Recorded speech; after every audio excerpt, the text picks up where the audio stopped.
Hello there, ladies, gentlemen, and unicorns. Or should I say, hello, Frank. Congratulations on winning the pop quiz. No, not just winning, acing, or as the kids say, platinuming the pop quiz with 15 out of 15 questions answered correctly. Yes, it was the XD Sorcerer. Congratulations, Frank. And Console is also here. Wonderful of you to drop by. Good evening, everyone. How are you? How was your week? Kersey is also here. Thank you, Kersey. I thought since only Frank was active in the quiz, I thought no one else is here. So wonderful of you all to drop by on even Red Pixel. Hello, Red, on this wonderful evening. I wanted to say almost a summer evening because if the temperatures are above freezing, it's already, it feels like summer, finally. I wouldn't say spring is here, but we had some nice days, and of course this means, the dandelions are almost pushing up, so I'm very much looking forward to less winter. Lady Mistleaf is here and says, I dropped a picture you might laugh at in Discord. Well, I'm always up for good old lol fun. Let me see if I can find it and let me know if I can share it if it's fun. Let's see, in the whatever. Oh. Right, then Frank says, my week hasn't been great, still not feeling recovered. Oh, still, that's quite a long time now, relatively speaking, right, Frank? Oh dear, I really wish you all the best, and now doubly so, I'm squeezing my thumbs for you to recover quickly. Yeah, sounds like I've heard this from other people as well, that when they catch a bug, for some reason, it lingers with them longer than usual. Also had the same thing where I was sick twice in relatively short amount of time, which rarely happens with me, so must be something going on. The usual the usual reason for this everyone comes up with, or excuse, is probably long COVID, something, and they might not even be wrong, but still, power through, Frank. I hope you're feeling better, or at least forget some of the ailments while watching someone program badly on this stream. I hope you get better. And Kersey says, California is nice and warm. In that case, I say cheers, Kersey, and thank you for letting me know. Oh, California, that was nice. California in spring, the one time that I've been there 2 years ago, when the orange trees and the palm trees are blooming. My God, what a wonderful smell. So I hope you get to smell some of that.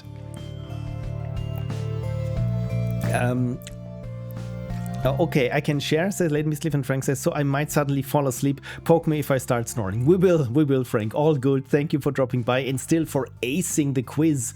No matter how your physical condition is at any moment, you will ace the quiz. So yeah, we will poke you, but gently.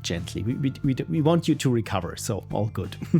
Red Pixel says, I've been ill, oh no, since Wednesday too. Hope I can get back to work tomorrow or the day after. You know what, I will say, you're not beholden to the capitalism, so if you give yourself one more day to recover, I think this should be fine. I would say you've earned it. I'm pretty sure you've earned it. So yeah, Tuesday it should be for you. And Lady Mistleaf says, I heard a bad cold is going around. I hope that is all it is. That is all it is. Yeah, fingers crossed, thumbs squeezed, and unicorns petted. Hopefully this also brings you the best of luck, that it's something that passes quickly. And cold has no considerable after effects, unlike COVID. Yeah, the cold vid I've heard once, because is it a cold, is it COVID? Well, only way to find out is take the test, but until you take it, you have Schrödinger's disease, that is cold vid. Yeah, hopefully with a common cold. I mean, it can't all be COVID, that's the word. Yeah, and what Lady Mistleaf was showing me there is, oh no, we can't see it because, of course, this is good because we're in streamer mode, but I really want to show you now what Lady Mistleaf has, so I just save it to the desktop and then I can replace whatever there is. Apparently I already have an image on the desktop, and now I'm doing this the most convoluted thing possible, and it launches even on the other screen. So here we go. A complete step-by-step guide on how to cancel an order on Amazon, and the important part is in under 1 minute. So by apparently Amazon. So Amazon is sponsoring of how you can cancel Amazon. This is when you're the lead platform in pretty much anything in a field. You can even apparently make fun of yourself inadvertently, and yeah, the bottom line won't care. So thank you for sharing. And Red Pixel says, whenever I lose my sense of smell fully, it definitely is COVID. Okay, so is it COVID then? Since we're on the topic of Amazon and COVID, does anyone remember when COVID hit and said, and someone posted, the most surefire way to figure out someone has COVID or if there is an epidemic in some pocket going on is when you read the reviews for Yankee candles and people complain that they don't smell like anything. And this is, yeah, COVID. The people weren't aware that they were having COVID.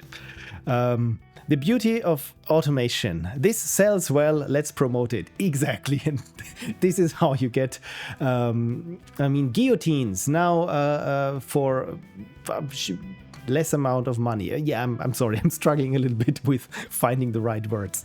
But yeah, if it sells, it sells. So yeah, that's corporate and corporate hyper-capitalism for us. Let's see how long it still carries. I feel like it's running on fumes right now. Sooner or later, something's gotta give. So I'm all here for that. I just hope I can afford the popcorn for it.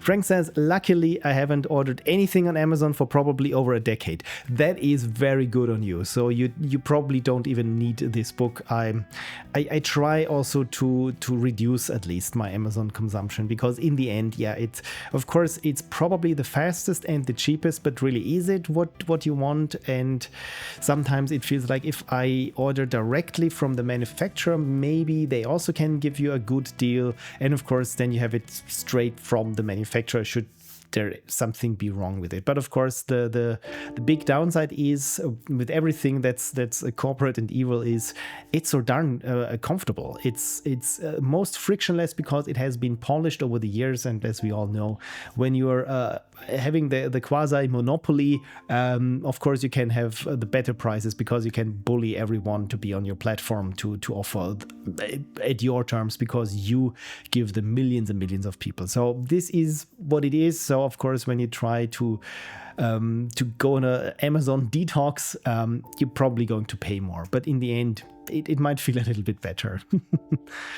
Frank says, I spent a fortune on eBay yesterday, though. Be careful with model trains, people. Yeah, I can totally see this. If you have a hobby and you know that you can go to ebay.com, chances are that you're losing some money. For example, now since we're on the topic of eBay, I mean, many of us retro people know you want to get this one game that has always eluded you ever since you were a kid, and then you see it pop up on eBay.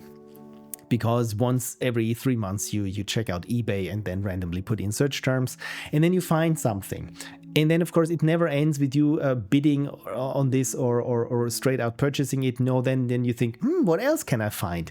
And yeah, this is again, it's a rabbit hole. And the worst part is if you bid on something and you think, okay, there are many people watching it, and I'm going to bid high, and I will probably someone will probably bid higher, and then you forget about it, and after a week or a couple of days, you get the email and think, oh no, I really bought it. And probably after sobering up for like 3 more days, you really realize you do not need another Commodore disk drive or something, and it's this bittersweet realization of, yay, I won.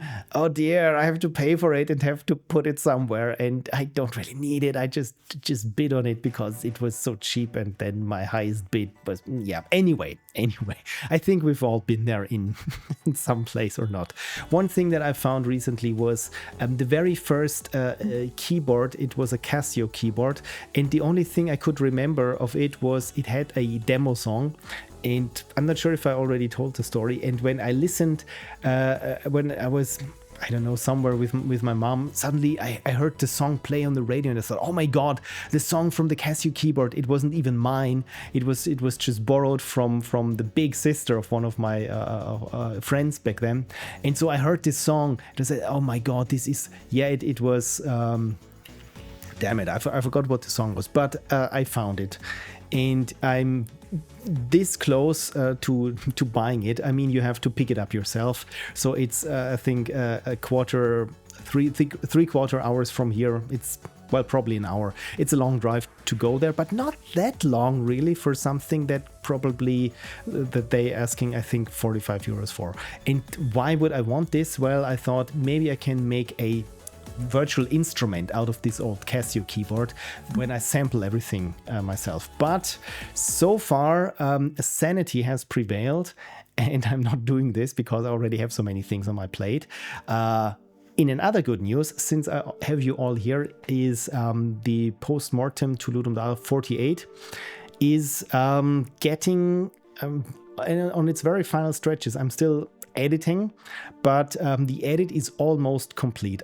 In the edit, I'm at submission hour right now. I'm still trying to find some illustrations, or let's say some illustrating footage, because in the last hour, when you try to finish a game, you do not set up the camera for multiple angles, and it really bites you in the ass when you want to do the edit. So it's creative editing around it. Then of course it's the summary, and then it's pretty much done from an editing perspective. At least the first pass is, but I don't think that much should change. I of course have to show it to Connie because she also works as an editor, so she has the best eye for anything that is too long or misleading or unclear or that sort of thing. So, but good thing is, I don't want to jinx it, so this is why I'm crossing my fingers.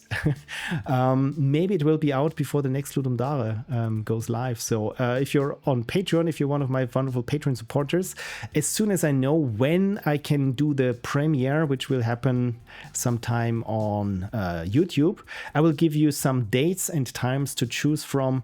So it's going to be a premiere for everyone. This is my plan for it. So yeah, finally another post-mortem.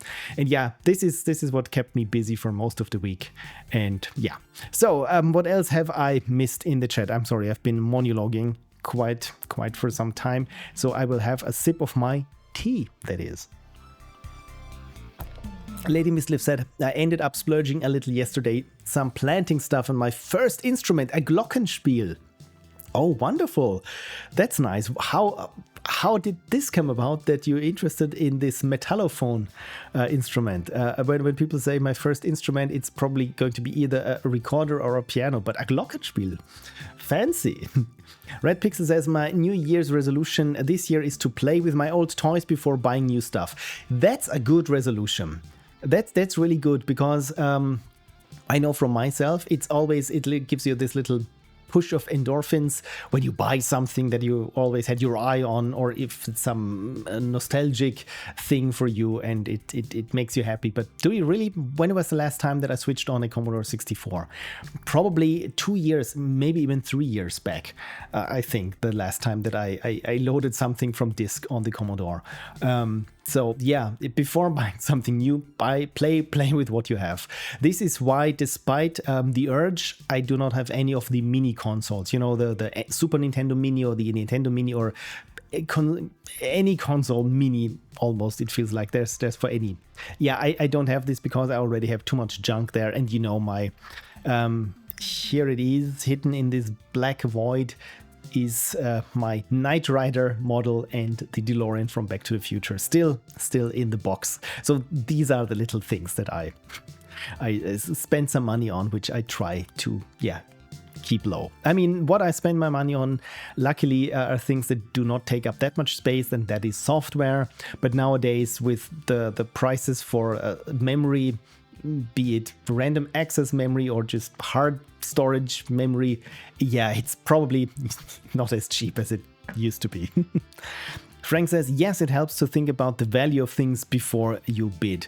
Of course, I think when you're bidding, there are two rules: don't get greedy and don't get impatient. I think those are the two rules that save you money, because of course you want that thing, but really, do you want when you're bidding, especially when you're in a bidding war with someone else, this is the worst. So I spent way too much money when I was in college. At least I still had some back then, because of these higher and higher. And this is also one of the reasons why I have a couple of original angry video game nerd scripts, shooting scripts and storyboards, because I bid a little too much for it. But thankfully it was for a good cause. So the Children's Hospital somewhere in New Jersey, I think, they really got some good new toys, hopefully. Lady Misleaf says, a game I wanted for so long is Battle City on the NES. Just could not find it. Turns out a friend of mine found it on Steam under a Namco game bundle of the old NES games for $7. That's fortunate. Usually it's no one has heard of this game, and then you go on a rabbit hole search through the interwebs and you realize, the game never really existed or something. And once or twice it feels like you're on a creepypasta chase, and you feel like, okay, this game has never existed, and it's only mentioned somewhere in a forum from 97, and in the end I realized I had the title wrong. So of course the game didn't exist that I was looking for. And what was it? Also some relatively obscure NES Super Nintendo game. But yeah, it's good that you found it. Frank says an hour is doable if you really want it. Yeah, okay, an hour if you really want it.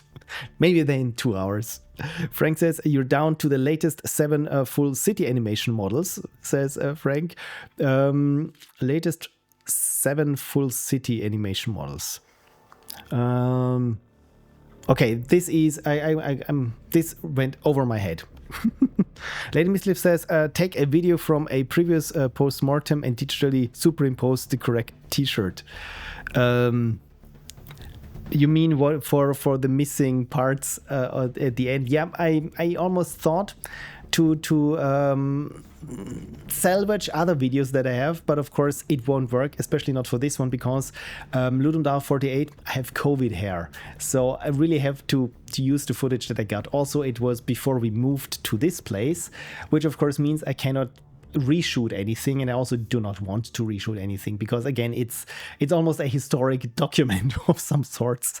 I don't want to get too fancy with it, so instead I went fancy with motion graphics and trying to find creative ways to illustrate something. And today I made a folder for my 30th motion graphic for this project, so hopefully it's going to be entertaining despite not everything being me looking miserable.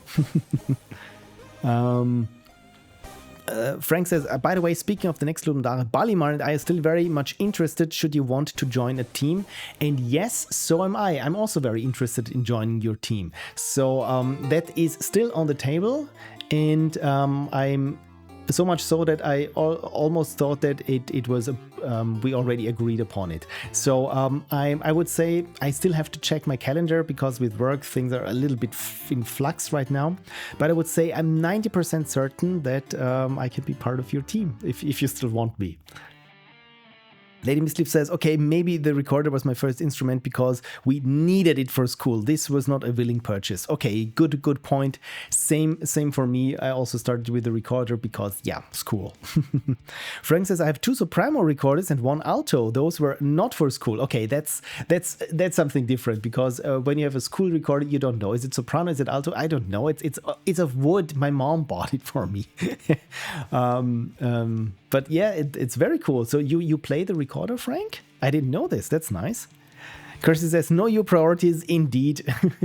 Elaine Misleaf says, I played around with sounds when I was trying and failing to make music for Ludum Dare, and I found out about and fell in love with the Glockenspiel sound via the digital music program. Oh, that's interesting. It has this Glockenspiel is nice because it has this wonderful, clear, this bell sound, so to speak. I also like a good Glockenspiel, especially in combination, again, with strings or something. It really gives this tinkle. As as far as the acquisition, says Lady Miss Leaf, I went to a second-hand game/music store for a Nintendo DS charger.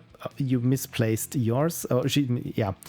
Looked through the instrument for funsies and almost bought a kalimba for fun, and then my eyes fell on the Glockenspiel for $38. Okay, 38 Canadian dollars. I think that's a good deal for a Glockenspiel.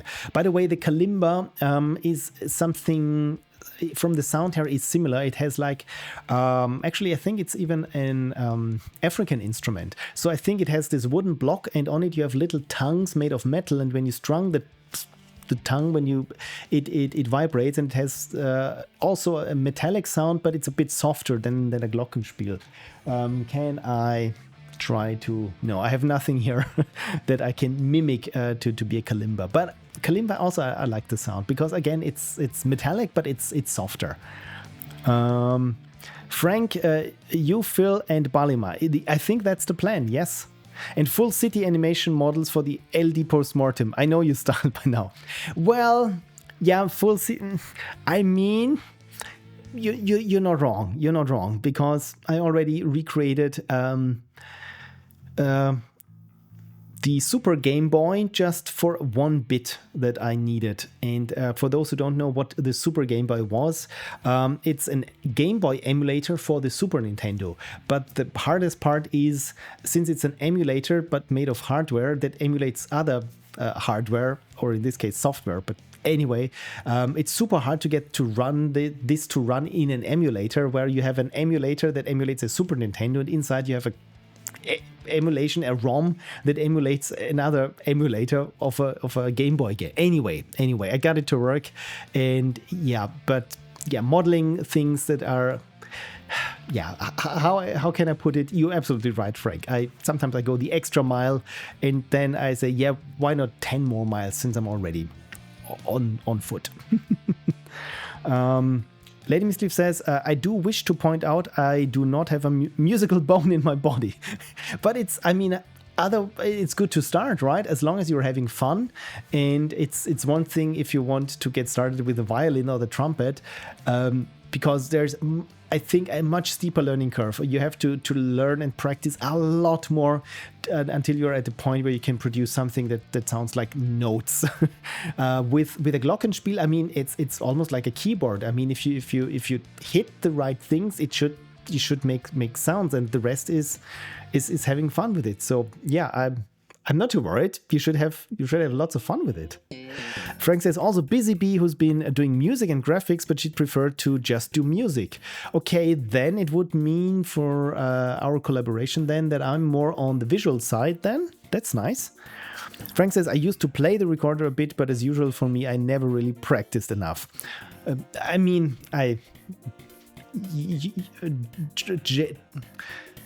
Jack of many trades, master of none, that is me, because I'm also interested in pretty much anything. Well, for the most part. Sports, not that much.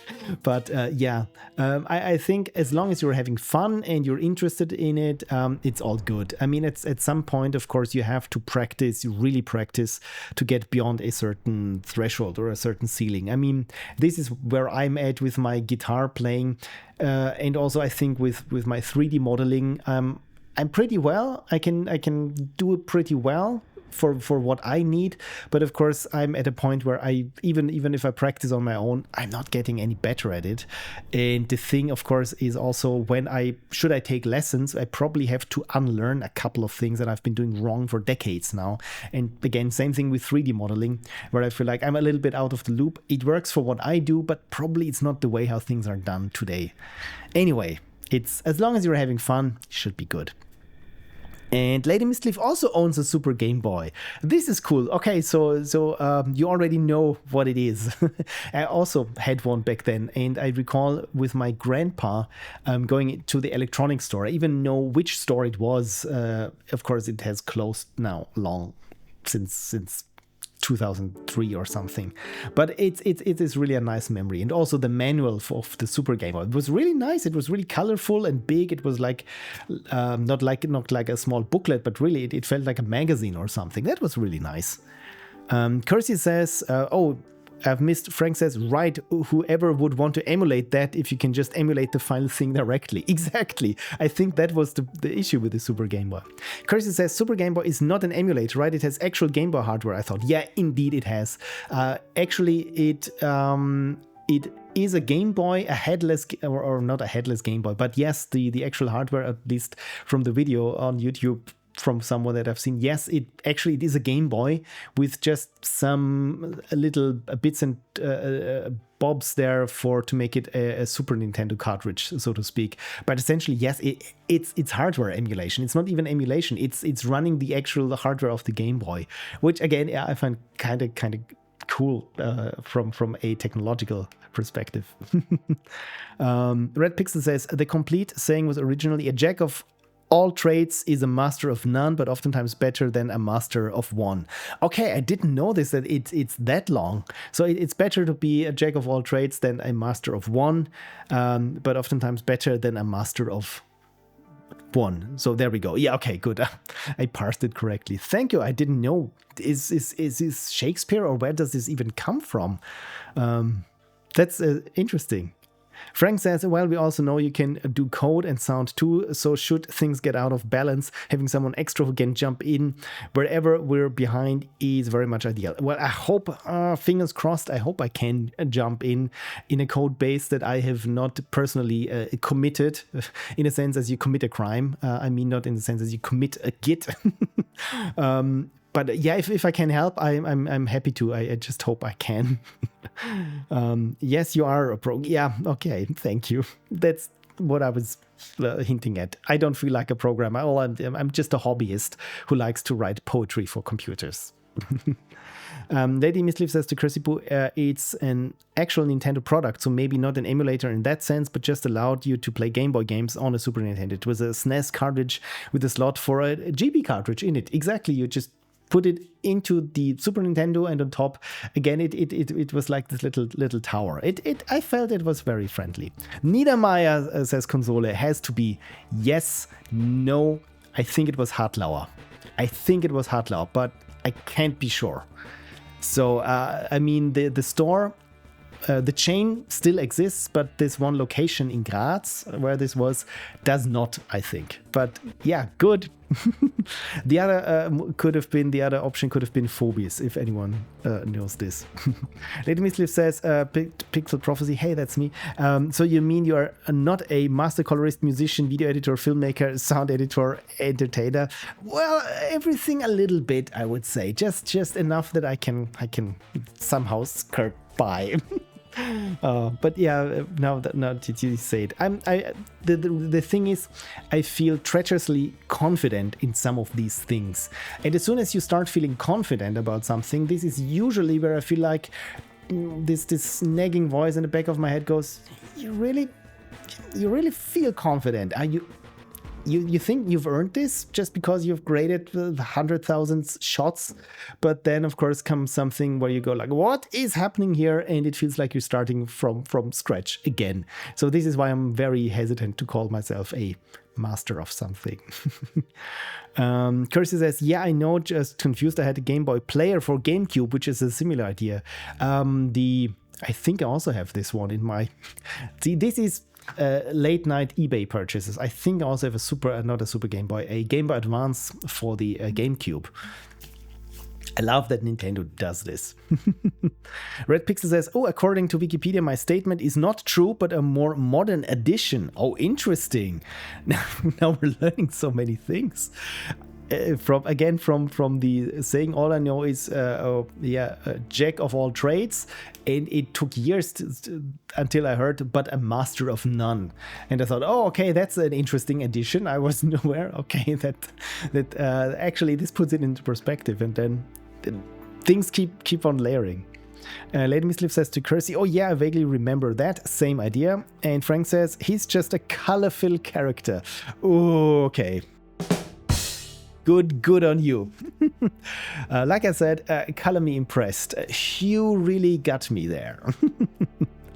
Right, so I've been streaming for 44 minutes and all I've been doing is yapping and not even doing some kind of game dev or programming or cozy dev. I hope that's fine with you. This is why this is set to just chatting. One thing that I want to show you, well, actually it's two things, maybe three things. So I'm having here tea, not coffee, because I had too much coffee today. So I'm drinking tea, which is not as invigorating as coffee. Unless, of course, it's black tea. And this is what I've been drinking. So it's just a different set of tea, but of caffeine. But this was a present from Connie to me, and she knows that I like Star Trek.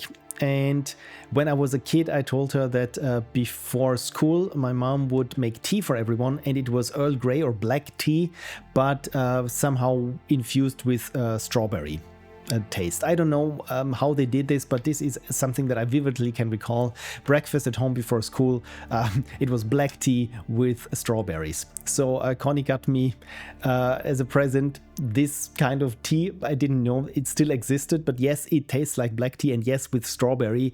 And probably it's something like this pineapple pizza situation where I'm probably not allowed in England now. But Connie also gifted me this very topical Star Trek, what's Star Trek related, Star Trek branded tea, Earl Grey, hot tea box. So yeah, I just wanted to show you this. And if anyone is interested in this weird tea, it is from Ahmad Tea. And it's called Strawberry Sensation. It's black tea with strawberry. And again, it's probably drank way too much of it already, but it's very tasty. So as I always say, I'm not getting paid for this. And yes, I think I should. But it's if you're into weird things, I can recommend it. Tea lovers want to know. I hope I cleared this up. And you managed to catch up on chat, says Frank. Yeah, that's, again, it takes me 3/4 of an hour to do this. Okay, Lady Miss Liv says, that is cool. Okay, good. Also, I like the attention to detail on this, because, of course, it says here, replicator. And what does it say here on the side? It says beverage, tea, flavor, Earl Grey, and temperature, hot. And the other things are here on top, where the mode is selected beverages, and the replication quality is, of course, set to high. So again, I kind of like this. I'm more of a white/green/matcha tea person, although very diluted according to actual tea drinkers. Connie loves matcha tea, so especially matcha latte is really something that Connie and we both savor. The only downside is because it's so good and so milky, and it's something that you drink and it's gone after 2 or 3 minutes if you don't really force yourself to only have a little sip so that you can savor it for much longer. This is also the problem that I have with hot chocolate, especially with some cream on top, some whipped cream. It's too good. I can drink liters, gallons of this until I feel very sick in my tummy. But until then, yeah, I'm not gonna stop. It's just too good.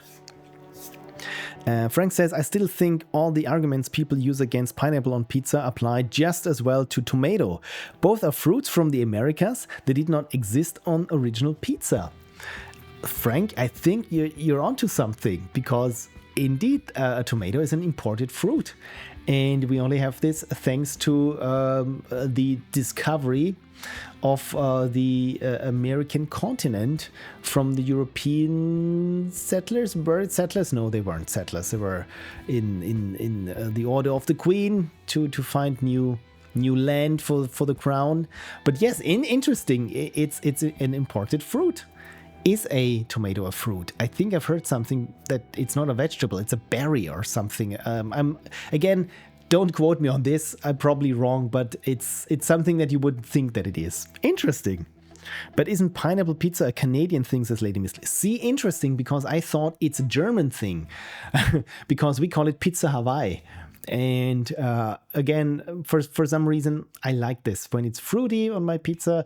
One thing that I've also had recently was what they call an American pizza, and that is a pizza with pretty much anything, with pepperoni, with salami, with ham, with corn, with mushrooms and with onion rings. So pretty much everything, and of course tomato and tomato sauce, so, and cheese. So everything that is good on the pizza. So I can very much recommend the American pizza, or at least what it is, the version of pizza that is called American pizza from the town next over.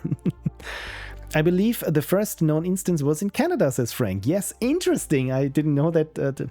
When I say I want to eat a traditional Canadian dish, I will just have Pizza Hawaii. Okay, we just took the Italian food and added an imported Canadian touch. Okay. Red Pixel says, oh, no fruit on pizza for me, please. See, of course, there's always someone that I can gross out with this. But the restaurant or the cafe that some of you might know that I frequent, the Café Fingerlos in Salzburg, the first time I went there, this was in 2005, so over 20 years ago. Oh, God. And when I discovered this cafe and I ordered what they have, the chicken salad, which is of course the usual salad greens with grilled chicken on top. But what they put in the salad is egg. So of course you have the salad greens, but also you have egg, cucumber slices, and now it comes roasted apple, like little cubes of roasted apple. And I thought, this is ugly. I don't want this. Why is there fruit in there? And yeah. And over the years, I've really grown accustomed to it. So sometimes also when we're having salad, we chop in some diced pears or apples, or even, what's the other thing? Pomegranate, not granite. You know, the red little kernels that taste good. So those on the salad. It's pretty tasty. But of course, if it's not your thing, this sweet with salty, then you will never get to enjoy it. So no shaming there. If you don't like it, you don't like it. Console says, I'm also team Pizza Hawaii. Hot salami and pineapple is a killer combo. Yeah, it's important that it's hot salami, I feel, because then with the pineapple, somehow it evens out a little bit. Some just use ham, but I also like it when there's hot salami. It has a bit of a bite. Frank says, it's a fruit, not a vegetable, is one of those false contradictions. Yes, botanically it is a fruit, but a vegetable is not a botanical term, so it's not the opposite. I always say I'm learning so much, and today I've learned that jack of all trades, that this longer version that is not historically has always been like this, and I'm learning that, okay, a tomato is a fruit, but the vegetable is not a botanical term, so it's not the opposite of fruit. So can it be both then? Something a fruit and a vegetable? Lady Mistcliff says, I tried it, it's not bad. I'm more of a fan of chicken on pizza. Okay, that's a good point.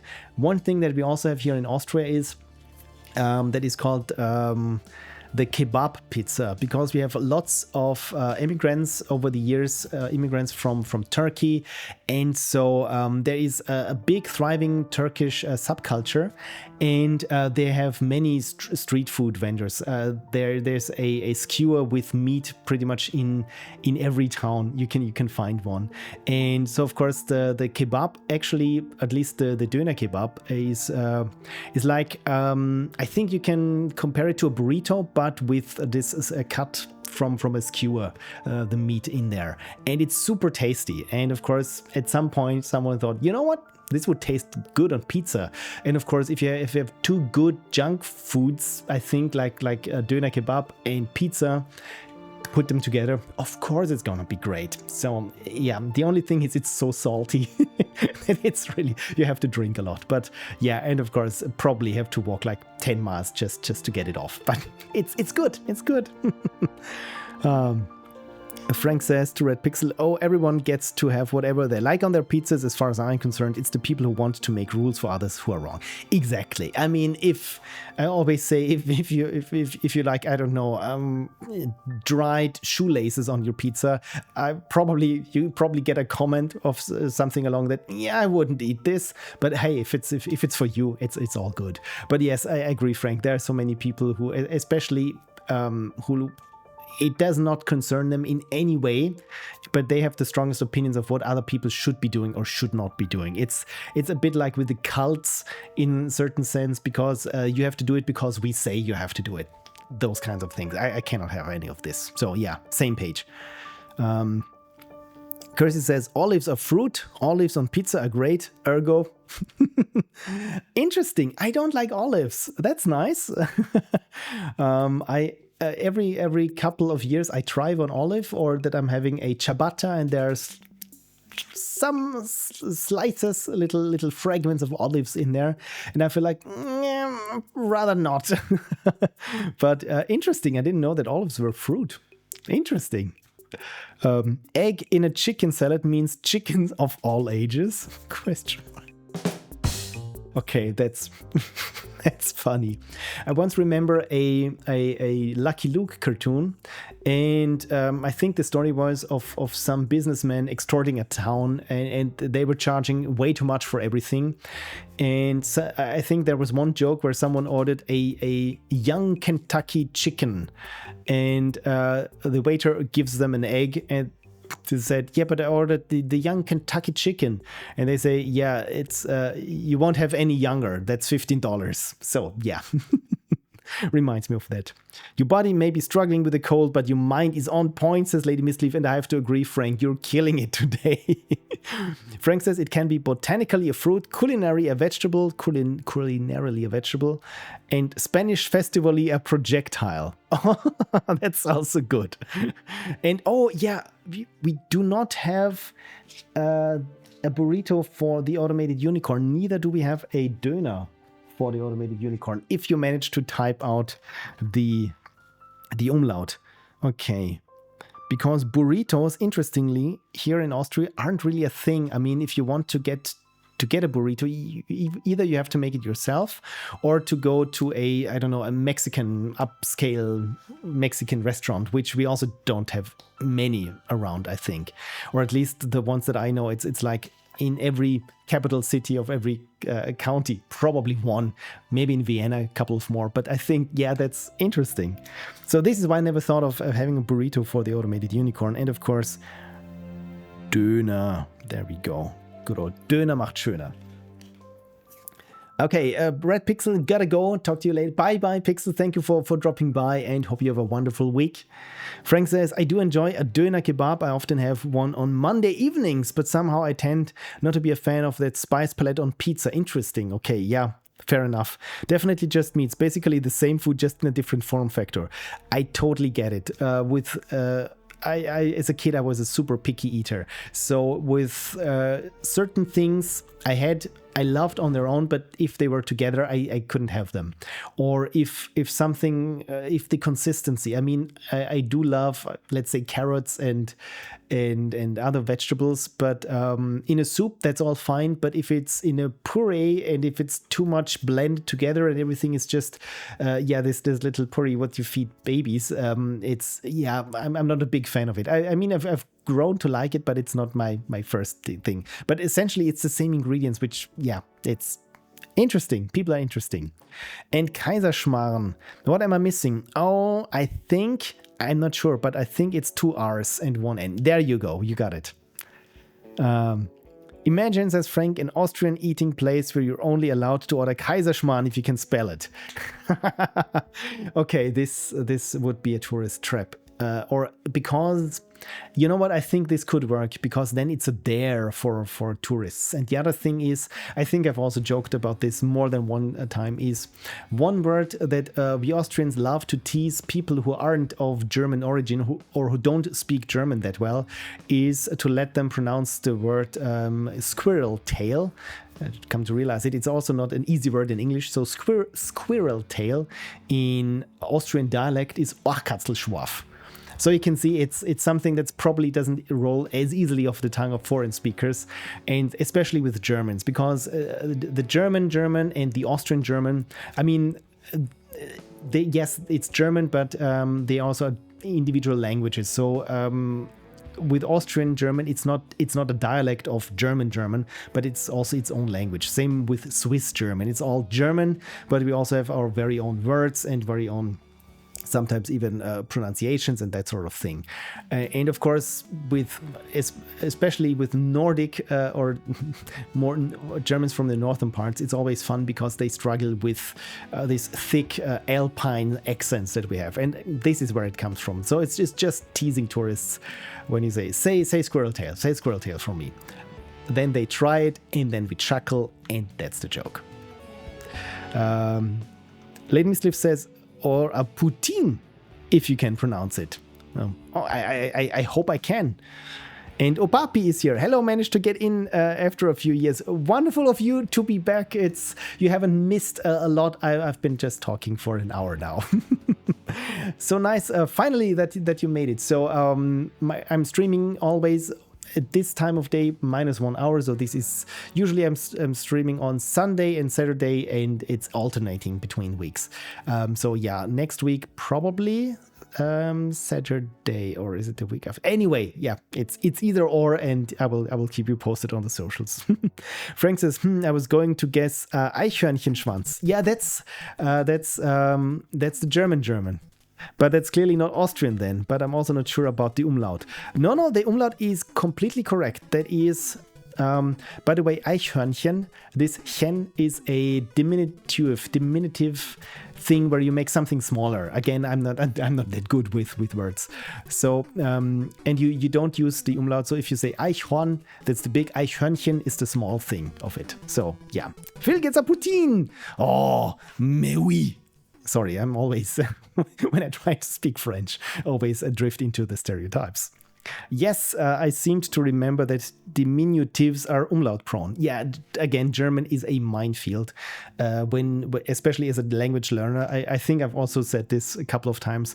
I'm so lucky that German is my first language because I would never want to learn it.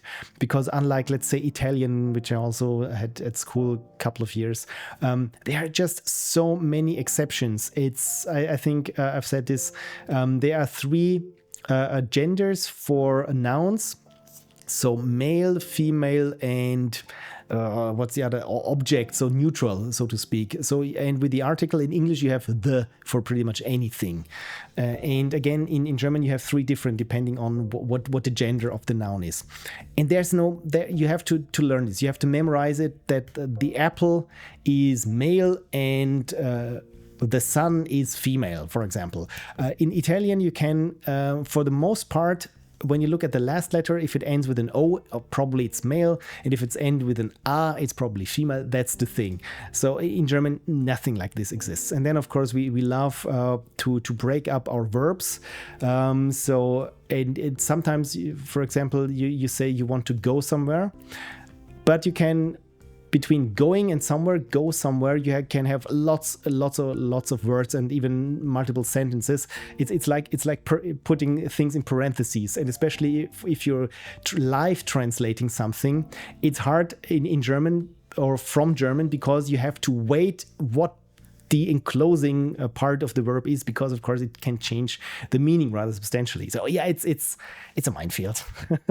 So I'm so lucky that English is so simple that even I can speak it somewhat. Phil has a way with words, his own way. Yeah, indeed. That's good. I have a way with words. My very own way. Grammatical gender is one of the ways most of the world uses to keep English speakers in their place. Indeed. The funny thing is, when I first learned English in school, and I thought we were learning a simplified version of it, because with everything was a. Again, in German, depending on this unspecific article, if it's a or n, it's in English, it's relatively easy. In German, again, you have to know what it is. Oh dear. Lady Misliff says, in French, the apple is female and the sun is male. Yeah, in Italian, it's also la luna is female.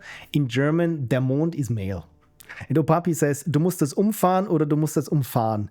Yeah, that's, again, a wonderful example for German. Because when you look at it, it's the same, it looks exactly the same. And it's just context and how you pronounce it. So the first means, du musst es umfahren, means you have to drive around it.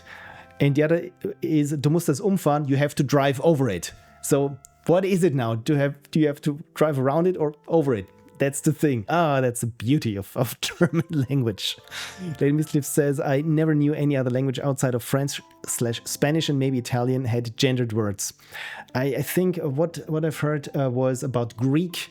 That Greek is also a bitch of a language because there are so many, I think, grammatical cases. In German, I think we have 4 and they have 6 or even more. I don't even understand what the actual grammar is called for that because I'm so bad with it. But yeah, there are many different languages out there and it's not just COBOL and Fortran. Opapi says, though English has like more random stuff regarding how to say words, feels like no rules at all for the same letters. Yeah, that's the other thing. I think in my last stream I had this where the word fish, when you pronounce it or when you write it out, you can write goatee because depending on the context, and G can be pronounced like an F and an E like an I and so on. Yeah, it's something similar in English. Yes, that's where English is hard. And Frank says, omrijden in Dutch, same meaning. So drive around or go around. That's what I like about Dutch, that it's so close to German that I always feel like I can almost make out what's it about. And then I can't. Lady Misliff says to Cursibu, yes, at least you can read those languages and know how they're pronounced. Encountering a word for the first time is a pain in English because it could be pronounced 6 different ways. Interesting. Yeah, that's the thing. I think the only language is harder that I've come across is Japanese or Chinese because of the characters. I mean, the kanji, right? When you know some kanji, you can read something, but if you come across a kanji that you don't know, you don't even have a way of how to pronounce it.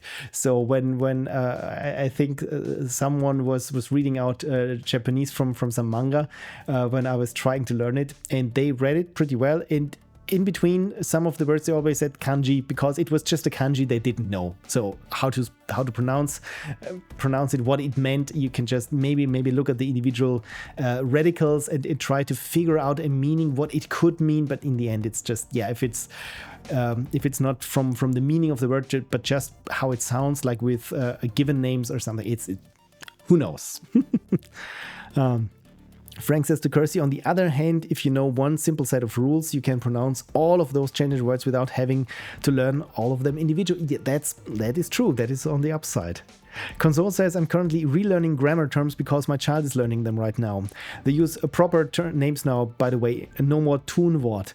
This is what I've been also struggling with throughout school. I know it when it's a Tunwort, in English, it's a doing word, it's a verb, right? So I'm lucky that I know what a verb is, what an adjective is, and what a noun is. Anything beyond that, like Pluskvamperfekt cases, it's Latin. Over my head, never really cared. And yeah, these grammar terms, it feels like they're Latin for just to be exclusive. Anyway, Kirsty says, I'm not defending English spelling. Sorry for everyone piling on to Kirsty for saying something nice about the English language. Oh, don't you dare. And Frank says to Console, I never learned those properly in Dutch because I did my primary school in French.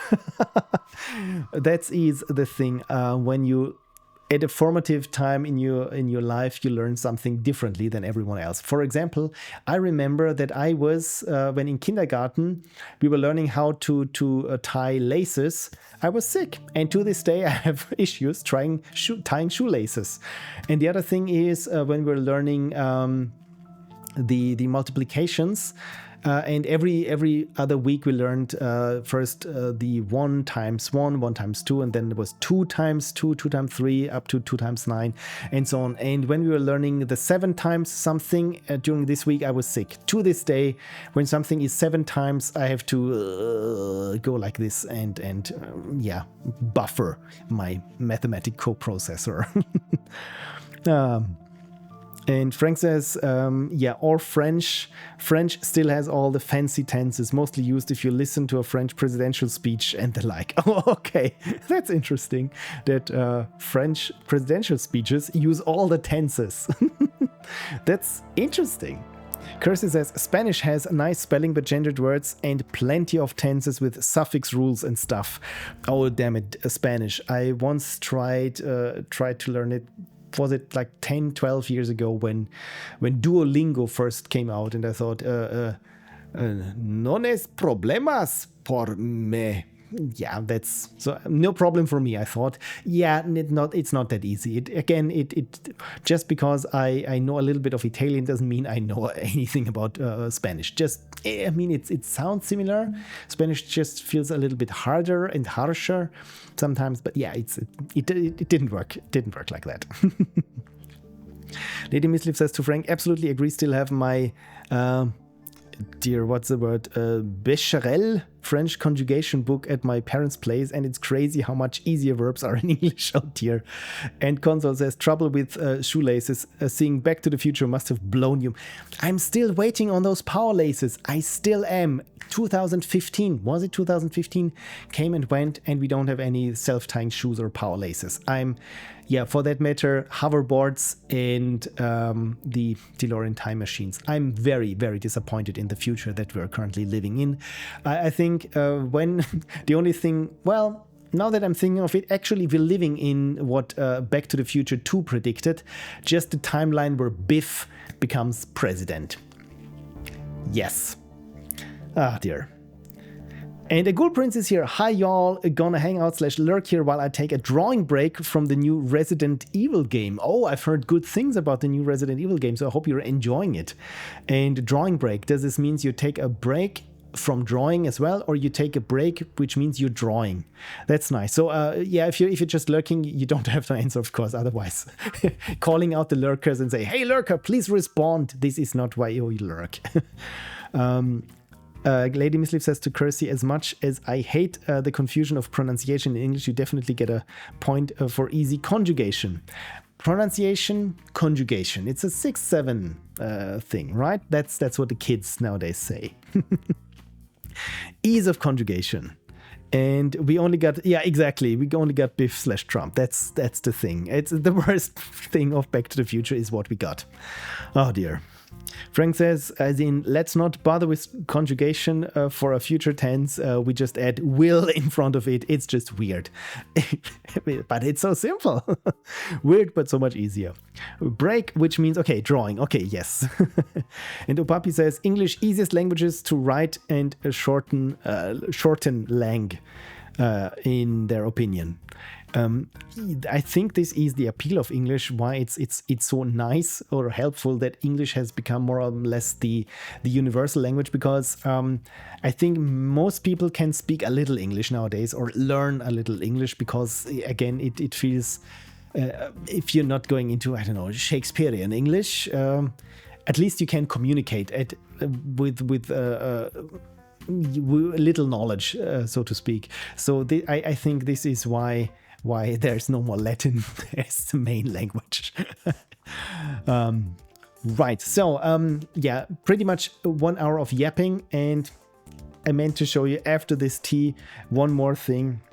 And that is, yes, I'm still one of these people who buy physical media, because as we all know, the worst part is when you want to watch something that you've watched and enjoyed a couple of years back, and none of the streamers has it, because you thought, I mean, I don't have to buy the DVD or the Blu-ray because it's still somewhere.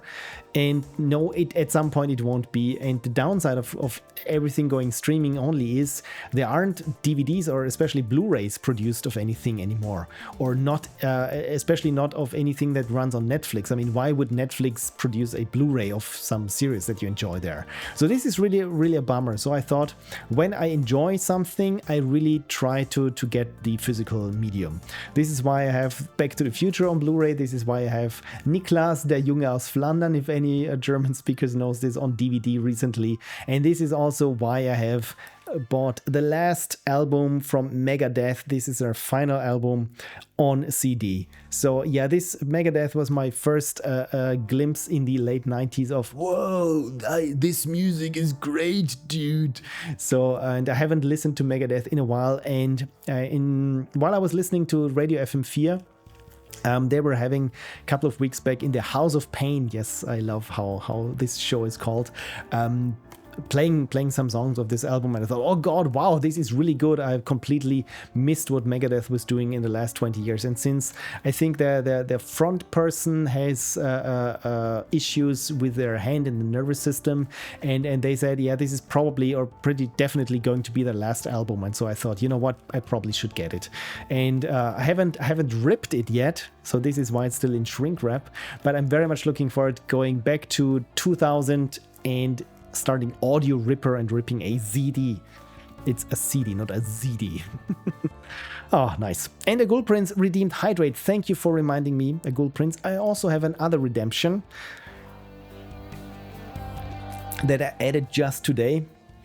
And, oh yeah, Frank said, what did I miss? No, Frank said, but quicquid latine dictum sit altum viditur. Something is the Latin language is something. Yeah, I'm sorry, Frank. I have no idea what this means. Lady Misleaf says, I'm less of a music person, hence the Glockenspiel mystery, but I totally understand it for TV/anime series and movies, right? And a Ghoul Prince says, also new cool icons. Looks, oh, thank you, Ghoul Prince. Thank you for noticing. Yes, the Hydrate and the posture check have now icons, which I drew this afternoon when I actually wanted to work on the post-mortem. I just thought, you know what, Kersey, I said, yeah, posture check. I probably should add this to the redeems. And yeah, it took me 2 weeks or 3 weeks to finally get it, because I wanted to do it properly, and this meant, of course, drawing a nice icon, and then realized, you know what, the Hydrate icon, I think that it was a tree, just a random tree. So it's also now more unicorn themed. And yeah, posture check. Thank you. And Kirsty says, nice icons. I agree. Thank you for taking the new icons for a spin, and also for me to checking my posture. Frank says, whatever is said in Latin sounds deep. That is true. It worked. It definitely worked for me. Something like that. It might be a bit inaccurate. With Latin, that is the thing. Even when you look up something in Latin, you cannot be sure that it is actually correct. And I have heard 2 Latin speakers debate over the meaning of one sentence. And I think, why is this the language of science, or has been, if people can argue just about the language that much? We should have something for science that is at least somewhat easy to digest, I'm struggling with words now. Not easy to confuse words with each other, or meanings, or what we've had, this überfahren and umfahren. That's the thing. Frank says, as in, it's a modern thing made up as a joke, probably by someone who doesn't speak Latin in daily. Yeah, that's the thing. How many people speak Latin in daily life nowadays? Opapi says, anyway, it's gonna go to bed. It was nice checking by, at least for a bit. Have a nice evening, guys. Thank you, Opapi, for dropping by, and I hope you have a wonderful week. And whenever you can make it, always happy to have you back in the stream. So yeah, have a wonderful evening, good night, and have a great week.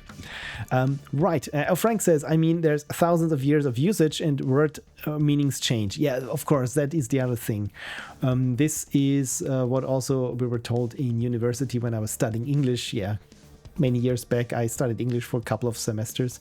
And they also said, the English that we speak now will probably won't be understood by people in the 1500s or something, because despite many of the words still being the same, you use them differently. It's if you read a book with German that is 500 years old, you really have to strain your brain to tease out what the meaning was, because everything was just so not sophisticated, just hard to grasp, to get to the point of it, because there was just a different tradition of how you do things. Right. And good night, everyone says, and this is, might as well can go into today's having problems with words and letters, today's topic. and that is my pet project that I've been working on this week. And this was, if you can see it, there we go, the Google Docs to MediaWiki HTML converter. Because I think some of you already have seen my tweet, or you don't say tweet anymore, but this is ingrained in my brain. So my post on my skid or my toot on the matter is because in the long run, I want to try to get away from Google Docs. And for that, I want to convert my Google Docs one by one to my personal MediaWiki. And just keep the formatting that I have with Google Docs in my MediaWiki. And I thought, you know what, can't be too hard to write a converter for this, because in the end, I mean, what is Google Docs? Probably just some HTML, and just figure out how they do things, and then just substitute the syntax, and that should be it. Turns out, again, I quote, I don't do this because it was easy, but because I thought it was going to be easy. And I just want to give anyone who's interested in something similar, or how Google apparently does their thing with Google Docs, what to watch out or look out for. So yeah, Frank says already ? And there's already after an hour. And the group print says such a fun idea. Getting rid of Google Docs, I would hope so. So as with Google Docs, you know what? Let me walk you quickly through it, how this works. Just need a Google Doc. By the way, if you want to follow along, I mean, this thing has been published already and it's not obfuscated or anything, so you can easily look at the source as well if you want to. Let me just see where it's on my tools. There we go. It's not on Pixel Prophecy, but it's on my other personal server that is philstrahl.com, and there I have my post tools, and there is this MediaWiki to Google Docs converter, and it looks exactly as you would think it looks.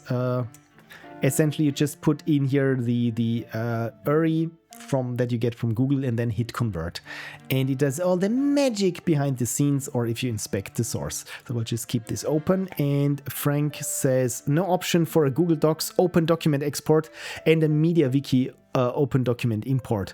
Isn't there an open document export already with Google? Because open document, of course, in the long run, probably better. Anything that is open is better than, I don't know, PDF or something. But I mean, this essentially, I coded this up for me, but I thought maybe someone else who's running a wiki enjoys getting Google Docs into MediaWiki. Or at least the format. So where is my Google Docs? There we go. This is my Google. Oh, still have here my Google Docs demo open. So again, this is a header. So we have here good old H1 for a header, and bold and italic and bold italic text. And to get my converter to work, what you have to do is to share it and to publish it to web, and then you get a link.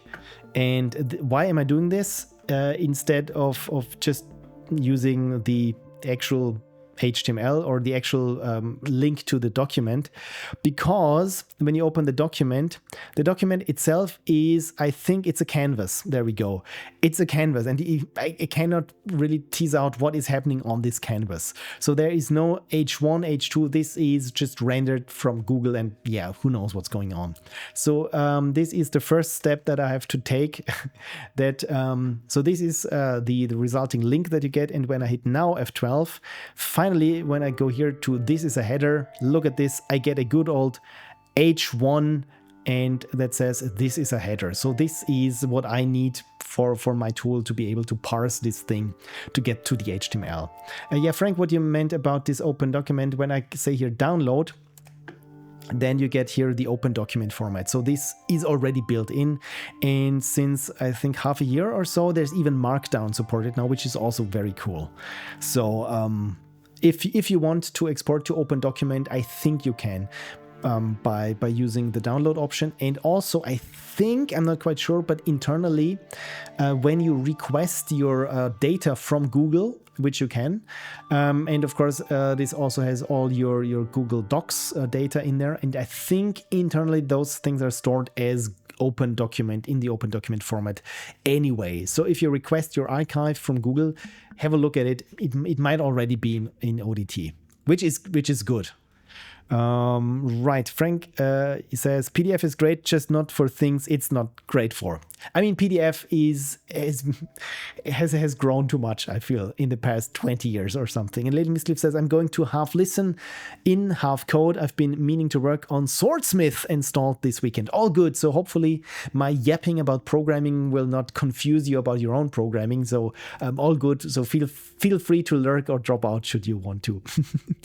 Lady Miscliff says, I'm getting annoyed with Adobe because Windows keeps giving me a pop-up saying I should download Adobe Acrobat to best view PDFs. And this is without me looking at PDFs. Adobe, yeah. It's just randomly pops up. I do mostly coding and gaming. I don't need it. I swear Adobe paid Windows to have mandatory ads. I wouldn't be surprised. The thing is, I'm paying for Adobe. It's now almost $80 a month now.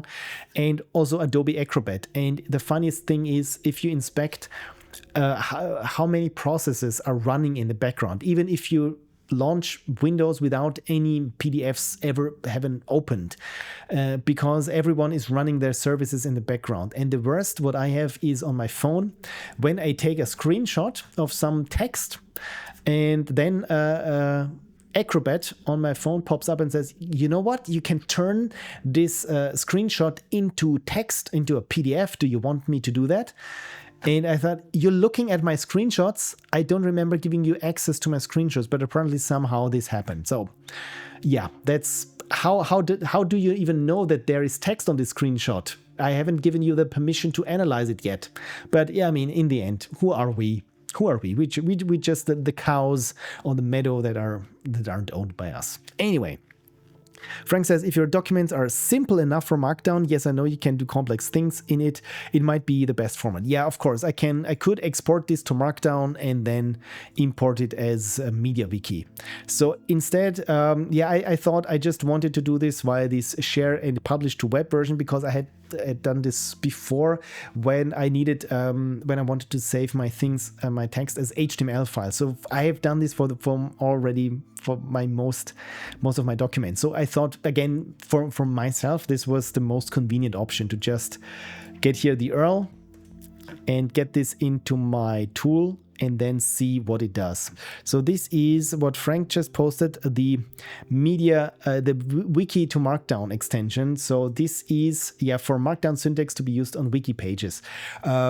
Again, this is really something not for me, but definitely something that I've seen because Markdown has evolved in the last couple of years, I feel, much more than it had before. It felt like it taken up this curve because now with many text editors they support Markdown, despite I think the inventor for Markdown said it's not a format for programs, so to speak. It's more like how when you're writing code, or not writing code, when you're writing anything, it makes you think about your structure and the semantics, and it's not really about the interpretation or the parsing of it, so to speak. We are Chaos, Pixel Prophecy 2020. Indeed, yeah. You can quote me on that.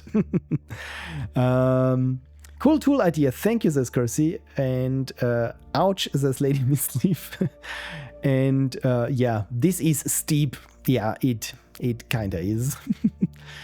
Console says, took me years to get rid of Adobe, but it was worth it in the end. Yeah, if only I could. Again, for work and also personal convenience's sake, I'm still using Adobe, but I'm gradually trying to get rid of where I can. Like with Premiere, it hurt trying to get my edits from Premiere to Resolve, but yeah, with the latest postmortem, I'm so glad that I did it because suddenly my productivity has skyrocketed. It's really something. And yeah, for Photoshop, I'm looking for a good replacement, but Photopea is cool because it runs in a Chromium browser, which is kind of insane. There's also for Adobe After Effects an open source thing in development. The one, what was it called? It's been a while, but it crashed horribly. So from the advanced things that I've been doing with Adobe so far, I'm still somewhat locked in. But the good thing is open source really is expanding also in functionality nowadays. It's not something where it feels like the user interface was done by someone who really wanted to, I don't know, use BMP images as buttons for everything. So nowadays it feels like the open source and the FOSS ecosystem has become much more professional, which is a weird way of saying, but it's more intuitive, more welcoming for users, I feel. So yeah, don't know where I wanted to go with this. Lady Mischief says, it's honestly why I went to get a DS charger. Back then, the cartridges were owned by us and the game consoles were not tampered with via internet to spy on us. That is really something when you come back to why there is this nostalgia going on, or what is the draw with retro games. Because, I'm invited on a podcast by the Austrian streamers. I think we're recording next Sunday or something in the evening, and it's going to be about retro and what it means for retro. What we had back then that we don't have nowadays anymore. And it's, for me, the biggest change is like you switch on your Super Nintendo and in 2 seconds after the Nintendo logo scrolls down, or with your Game Boy, you can start playing. It's really as simple as that. It doesn't need any patches. I mean, when you launch a game on a PS5, the first day you pop in the DVD, and the first thing it does, it downloads a 23 gigabyte sized patch. So yeah, I wanted to play now, not in 10 minutes, not in 20 minutes, not in 2 hours, or however long it takes to be there. And the other thing is, of course, with games where, oh no, the music licensing deal that we had expired, and now retroactively we're going to wipe what was originally in the game. This is what was it? Tony Hawk's Pro Skater. This was a banging soundtrack. This really was the soundtrack of a generation. And when you get the games now, they have all the cool punk rock tracks. They're taken out because, of course, the agreement long lapsed. And I mean, for such an old game, you do not pay them again, because I mean, it's just music. What really does it add? And same thing for GTA Vice City and all these games where it's, and now I'm talking about just the music, but I totally get it. It's something, it feels like you don't own the games. And I mean, even with Steam, everything is, or Ubisoft, the launcher, everything is super upfront. You're not buying the game, you're buying a license to play the game for as long as Ubisoft, whatever deems okay for you. And if they say, yeah, you've had the chance to play the game within 15 years and you haven't, and you know what, I think we're well in our right to delete it now, to block your access from it, because it's not making us any money or any other reason. So yeah, indeed, this is again also why I try to hoard things. And with the Blu-rays, it's the same thing. I really am afraid that nowadays when they do the upscaling of good old next generation, they're going to do it with just some AI upscaling, and they call it a day. And yeah, it looks so much cleaner and crisper now. But this is not what I want. This is what happened with the Terminator 2 Judgment Day, the 4K upscale. They changed the color grading, and also with Aliens, I think, where James Cameron said, you know what, just put it into an upscaling AI and just have the entire thing barf out the film at the end. And yeah, I'm also using these kind of LLM upscalers for work, but you do it shot wise, and you really look at, okay, where is it changing something, or is it like inventing faces in crowds that weren't there? You cannot do this. And again, yeah, okay, I'm getting off my soapbox now, but it's you know, it's an emotional topic for me. Runs in Chromium is such a weird thing. Yeah, it is, right? It feels like this shouldn't be possible. Is this a thing now? But yes, you need Chromium to run Photoshop or Photopea. Frank says web applications are great. If they're resource hogs, people just blame the browser. Yeah, that is the thing. Of course, you need RAM, and nobody gets RAM nowadays. But I also feel like Chrome has a bit of a bad rep for using up that much RAM and memory. But then again, of course, if you compare it to other browsers, I mean, it's noticeable that for some reason, I don't know what they're all caching and doing in the background, that they're just, hogging the memory like crazy. But indeed, it's part also of what page are you displaying. Again, if the page loads like 15 megabytes of JavaScript in the background for the first time and then renders like 20 overlay video ads on something, of course, it's going to occupy most of the resident memory that you have. Lady Misliff says, you will be nothing and you will be happy. You will own nothing and you will be happy. Exactly, that is the thing. And the question is, am I really going to be happy when I own nothing? Same thing with cloud storage. I've read somewhere on Mastodon, which is a very hot take on it, but it's very much so. A cloud essentially is a landlord for your data, and you have to pay rent for your data forever. So as soon as you do not build your own house, and now you do the same thing that we've had in the 50s, in the 60s, that is time sharing on a big computer. So essentially you're just paying for someone to look after your data. And that is the cloud. And back to our conversation about CD, DVD, movies, and music. We actually own it then. That is the thing. My Matrix DVD from 1999 I still own. By the way, also one thing that I really, really miss nowadays in this entire streaming universe is making-offs, behind the scenes, director's commentary, visual effects featurettes, or any other funny things that happened as a fallout while shooting the movie. As a teen, I was a sponge. I soaked this up. This is why my entire filmmaking VFX passion and fascination comes from. This is with the latest DVD of, I don't know, Man in Black.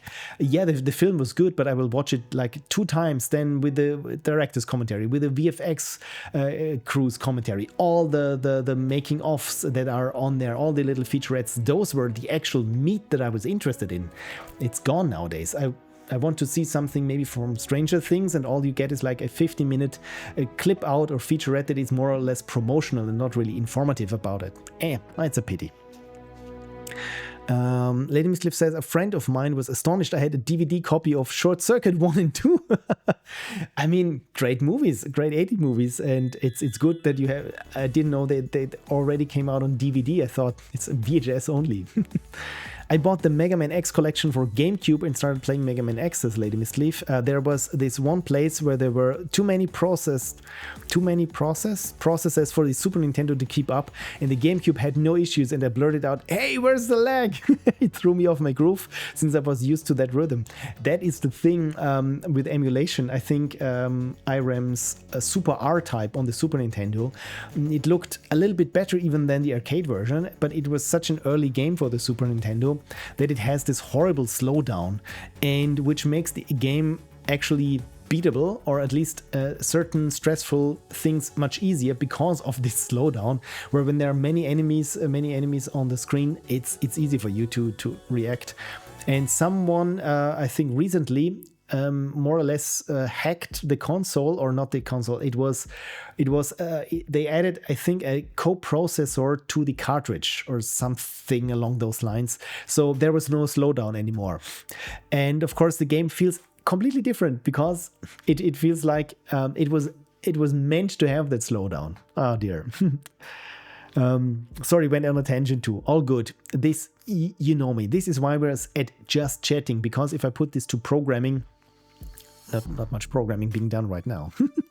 Frank says, Chrome is using gigabytes of RAM. Those tabs that run a full-blown video editor and a CID application won't have anything to do with it. No, it must be probably the Google starting page that uses up so much RAM. But that's the thing. It all depends on what you're using your browser for. This is, for example, in Firefox and now in Waterfox, I have a pinned tab by the window that is just this about. If you're interested in this, is about : processes, and there you can have the task manager of how much memory each tab that you're currently having open is using up. So this is where you can find the memory hogs. For example, the Blue Sky app. Who would have thought that Blue Sky app uses half a gigabyte of memory? But it does. Same thing here with Google Docs, of course, because it's everything.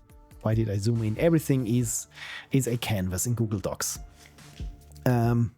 Frank says, yeah, sorry, I'm still on the previous tangent. All good. All tangents at some point will converge again. Cheers to that.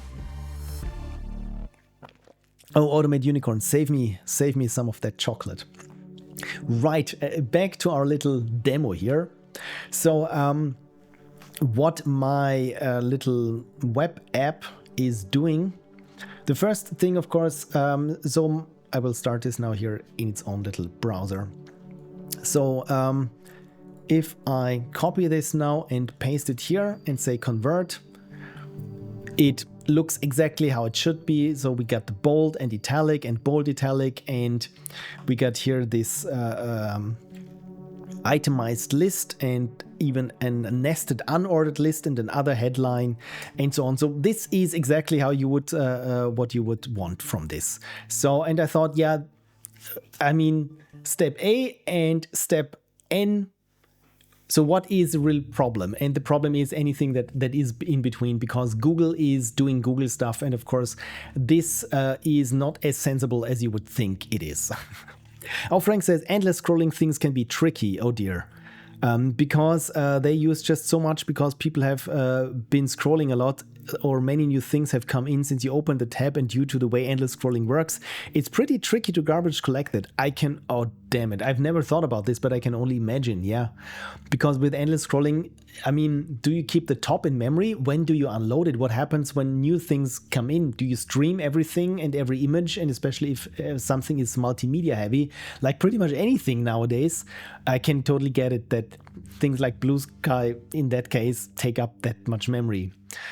Yeah, never really give it a thought, but of course it makes sense. And by the way, I hate endless scrolling things. So, okay, I'm also on a tangent now.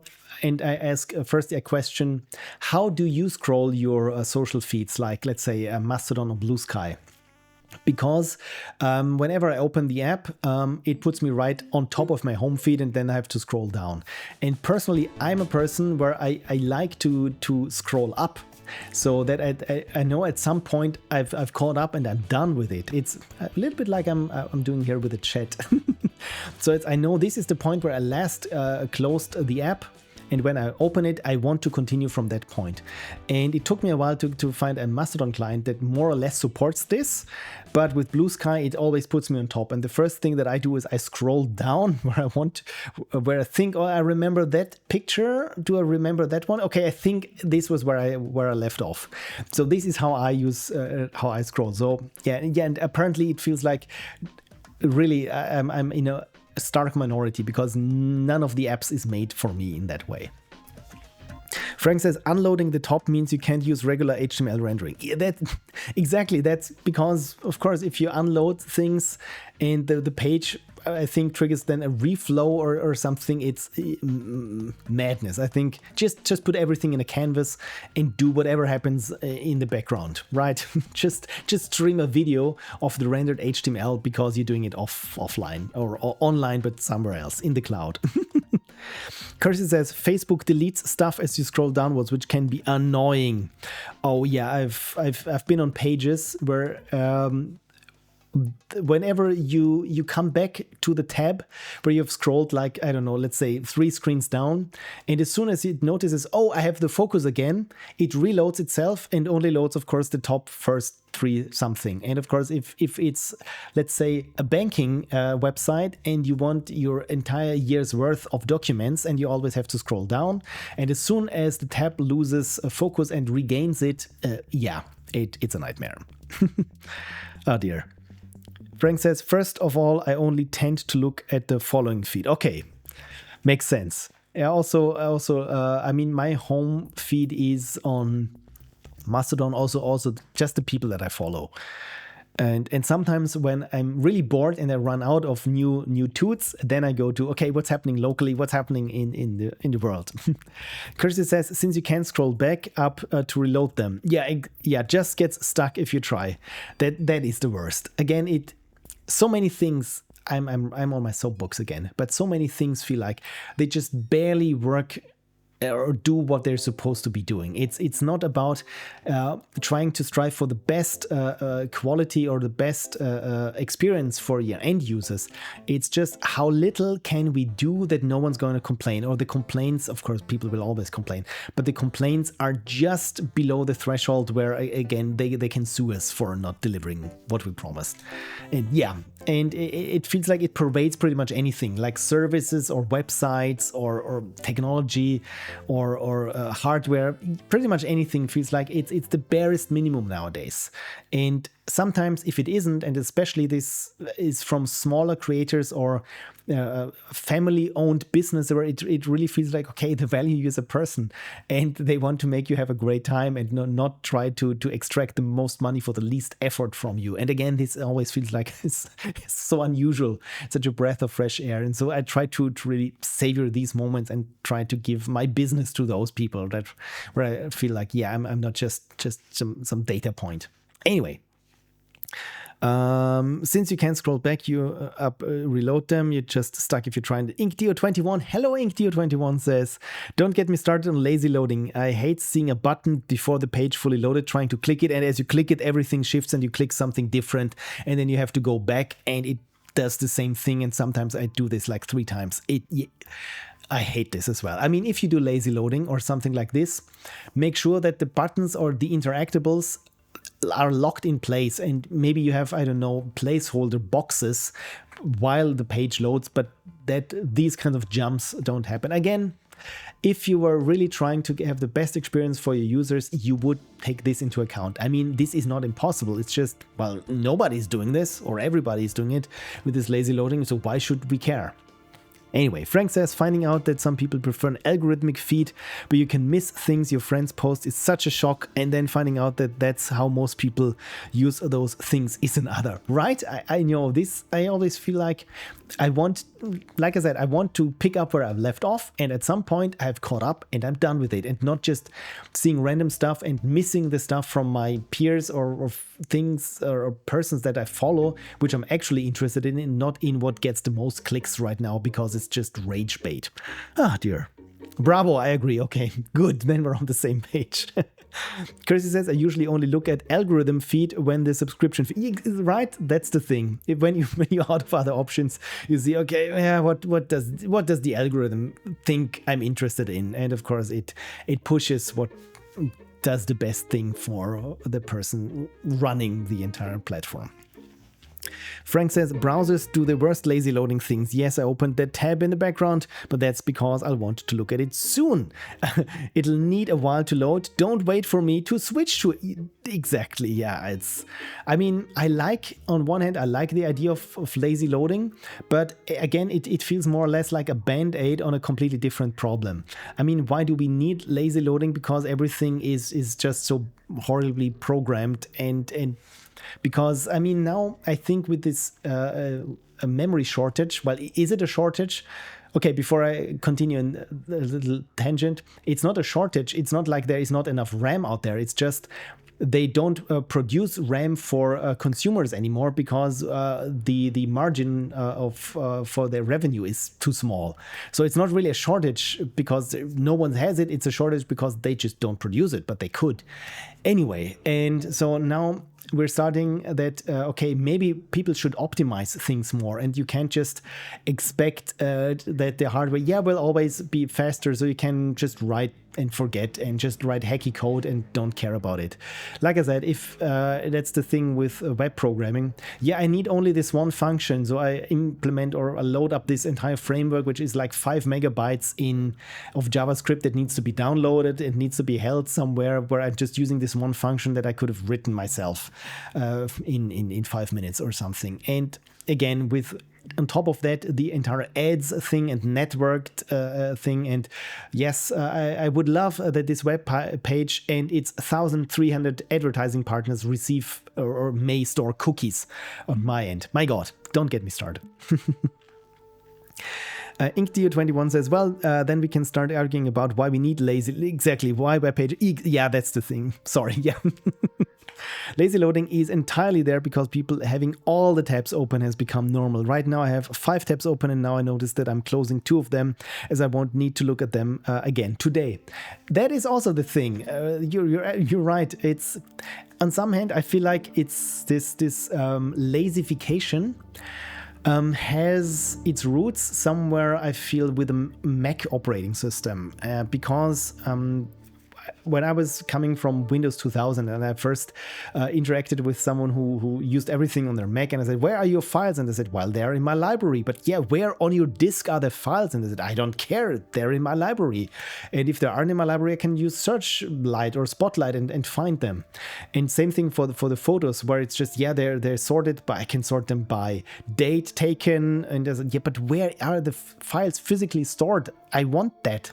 Same thing with the iPod. When in college for a party, I said, yeah, I can do a playlist, and I said, yeah, here's my iPod, just put them on there and bring them to the party. And I plugged it on, and I thought, why doesn't this show up as a hard drive or as anything? And it took me too much time to figure out, oh, I have to have iTunes and an Apple account so that I can access iTunes to transfer data there. So of course it's super convenient if you're in the Apple ecosystem, so that you don't really care about things. And again, this means that, yeah, just keep everything open, keep everything on your desktop. Oh, the computer will take care of it. You don't have to think. And at some point, of course, I feel like this can be liberating, but of course, as soon as something says, yeah, just I don't know, just you can litter there, just litter there, just a little, it doesn't care. If you tell people they can do this, they won't stop at 1 or 2 things that they put there. It's like, yeah, 300 tabs open at some point. And of course, now this has grown the normal, and now people demand it. And of course, yeah, that's the other thing, having like 300 tabs open at the same time. I mean, on my on my PC desktop browser, I don't have that many tabs open, but oh boy, on my phone I have tabs open. So the open tabs icon on my Firefox on mobile, once you pass 99 tabs, it just changes to the infinity symbol. I figured out years back. And yes, I still have tabs open from years back. And to me, they are more like, I don't need to look at them at all, because they are just more or less reminders or of things that I was interested in back then. So I always know, but okay, when I want to pick up this one personal gaming project about this specific subject, all I need to do is scroll up like 1.5 kilometers in pixels, and there are all my 20 tabs regarding this. So yeah, what is the solution? I don't know. Do program better. In the end, I think it shouldn't be a problem to optimize things and have a super silky experience on now machines that we have nowadays. I mean, those things are incredibly impressive. When I think just about GPUs, how many millions of pixels they can push through and calculate every second, like 120 frames per second, millions of pixels. It's amazing, the computational power. And then you have to wait on a website. It's anyway. Lazification says, I've been lazified sitting here in the couch doing nothing. I mean, that's one thing. If it's good for you, then it's fine. Frank says, I'll use the all the stuff is always present at all times metaphor on physical desk. No, I won't share a picture. I don't want it on my computer. That's the thing, right? You have to pick and choose. Console says, mounting an iPod as drive is super easy. 10-step instructions here. Right, that's the thing. At some point, the same thing now with phones. It's since everything under the hood nowadays, it feels like is a computer anyway. So why do you have to add in this additional layer of yeah, you need the software that it communicates with it. Same thing with my cutting machine, the Cricut machine. Of course, it can only communicate through its proprietary driver. And yes, I would use a completely different software if there was one. Anyway. Kersey says 100 tabs. Do people have something against bookmarks? And yeah, I don't find bookmarks. This is why I have my tabs open, because I do have bookmarks. And I have here this called is Sammelsurium, which means just a collection thing.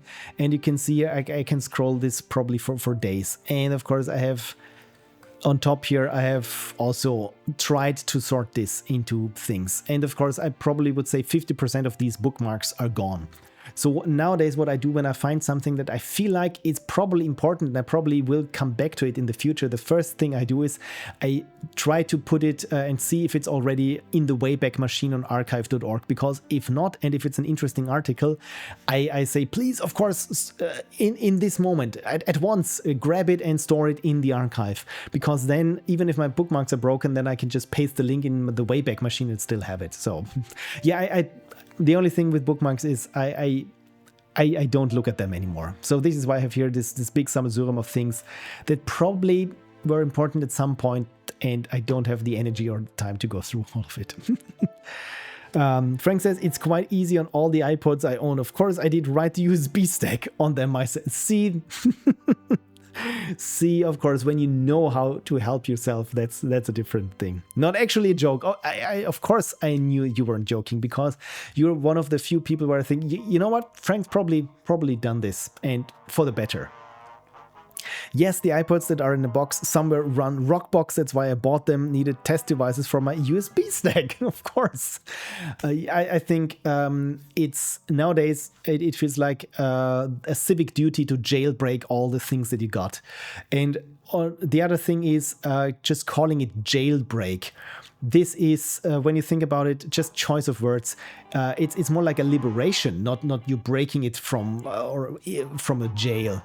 It's you're liberating it from whatever it was, the confines. I mean, well, then in that case, the jail works. Anyway, just thought of it. Console says bookmarks wouldn't be that necessary if the history search would be better. Ah, that's another thing. Indeed. What I would love is if there was some kind of tag database for certain things, or just some semantics where it's practice to tag everything, and not like in the search engine optimized way where everything has like 100 million tags. So just that maybe the Google algorithm will do it like it did in 2001. So you just litter your unusable tags everywhere. No usable tags for everything, so that I can find it. And I think of all the LLM usage, I think this is one of the few cases where I feel like, you know what, this would be helpful if I could say, hey, please tag me all my bookmarks that I have and sort them by tags or something, so that I can easily look at them, for example. So this would be a use case that I wouldn't be against. Right, so I've caught up with the chat, so we'll try to go through here my little converter. Because so the first thing I want, of course, is this Google Docs. So all I want is, tell my JavaScript, hey, everything that is at this address, just fetch it and store it as text that I can parse it. And of course, what do I get? Of course, I get a course error, which means I'm trying to access data that I shouldn't be accessing. So the first thing, of course, that I had to write is write my own proxy. Essentially, I'm just passing this URL to a PHP file that fetches the data from Google and then forwards it as plain text. I mean, it's HTML encoded, but still just forwards it to my JavaScript thing. So it feels like, okay, here we go. But then I treat this entire thing as HTML, and in this HTML then I can look for a certain div, and that is this div here, and it's called, thankfully it's of class doc content, and so I disregard everything that is not in doc content. Problem solved, I thought, problem solved. But what does the chat say? Frank says, the most fun I had back then was when I had a bug on my Sansa C200 where I made it read from the SD card, you know, the save option when your code isn't fully working yet, but I accidentally had it write to internal flash. That's when I discovered that the recovery mode was buggy and didn't handle that case. Took me 3 days to get, oh dear, I can only imagine that this is possible. But then later I found out that it fell into the same failure mode when people accidentally formatted it as anti-FS out. So I was able to help 2 people recover their devices using my fancy knowledge. That is good. Sometimes it feels like you accruing very specific arcane knowledge about problems that only you have, and I think Windows has been pretty giving in that regard, that it produces errors that no one else on the planet has, only I. And the other thing that does this, before there was Windows, with Linux, especially if you're running a weird configuration like we had at work, where we had like workstations with like 10 graphics cards in there, but running a certain distribution, but not a current one because reasons. And if you had an error there, no one could help you because this was such a tailored system. All I had to do is, hey, this is a screenshot, please, system administrator who set this thing up, please help me fix it. Have you ever walked a normal Mac user through running command line tools? Frank asks, and I have not, and I can only imagine. Just open up terminal and paste this thing. Just paste it. Oh dear. Lady Misliff says, random unrelated question. Have you ever seen the marble machine in YouTube? The music machine. I think I have, with the hundreds of little steel balls hitting Glockenspiel-like things, like that. Is that one that you're referring to? I think I have seen it. It's been a while. For those who haven't, can you post the link, please? This would be nice. 1 second. Gesundheit. Connie sneezed again. That's so cute. Back to my Google Docs. So I thought, good. Then all my script here needs to do is, when I load this thing, I just need to parse the HTML. So this is what is happening here with parse HTML. Yeah, it parses that is the text as HTML and returns it. So job done, right? So I think this is where it happens. Read HTML to data. Of course, yeah, then I have the spinner. I switch on the spinner or switch it off when we receive the data. So I thought, we save it here as gdoc.html, and then we just examine the styles and we're done with it. And if we have elements, so I look at all the elements that I'm actually interested in, like all the headers and the paragraphs and so on, and put them as individual elements into an array, and then I just walk this array and look at, okay, this what kind of tag is this? This is a headline. So if it's a headline 1, I just say, yeah, then please make here an equal sign on each end and be done with it. Or so I thought.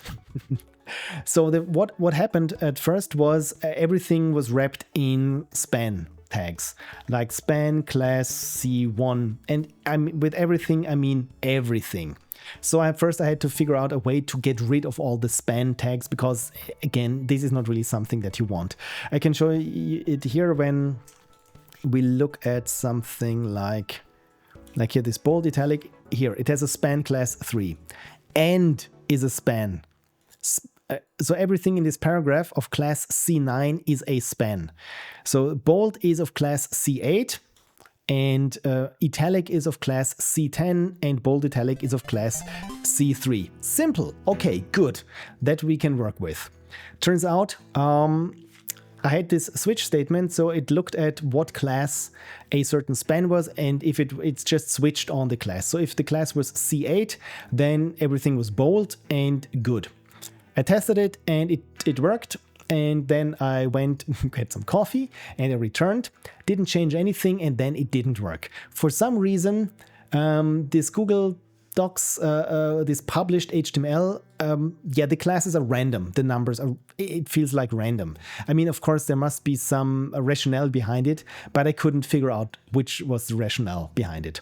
So what I got working pretty quickly was the headers, because as you can see here, this header is H1 and this header here is H2, just as you would expect it. So everything else here was a paragraph, and the other thing that we had were lists, and we had here the ordered lists, the OLs, as you know it from HTML, and the unordered lists, the ULs.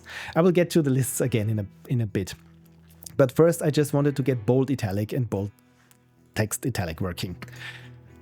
So what can you do when the classes change randomly, or the class names?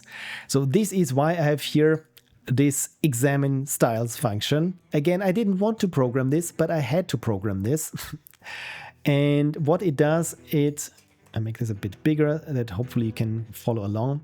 So that we get the style sheets from the HTML, and then we look at all the style sheets. Essentially, we're just looking at the CSS of the entire page, and then we look at for every class that has a font weight greater than 400, or the font weight is called bold or bolder, because then we can say here, so I populate again a map that I index by the selector name that is usually the class. And then I just add, okay, is bold as a Boolean or is italic as a Boolean? And I do this for all the classes there. And so the same thing here for if font style is italic, then I mark this down. Okay, this class, for example, C8 is marked down as italic, or C3 is marked down as bold and italic. So this is how I can record what the actual formatting is. Again, this took me 2 days to figure this out, and it was supposed to be just in half an afternoon project. How hard can this be? Anyway, what have I missed in the chat? So the original Wintergatan marble machine. Oh, Frank, of course you know the name. And Console found the link. Oh, this one, Wintergatan marble machine, music instrument using 2000. Yeah, I think I've seen this. I've watched 9 years ago. I love this kind. This is so nerdy, and I can only imagine hundreds of hours that go into testing, wood cutting, engineering of all things. It's really this. I love this. This is human ingenuity at its best. And even setups, of course, for the microphones, because you want microphones there, and the funnels to get the marbles back. It's a masterpiece. Thank you for I have to look at it once more. It's been years since I've last seen this.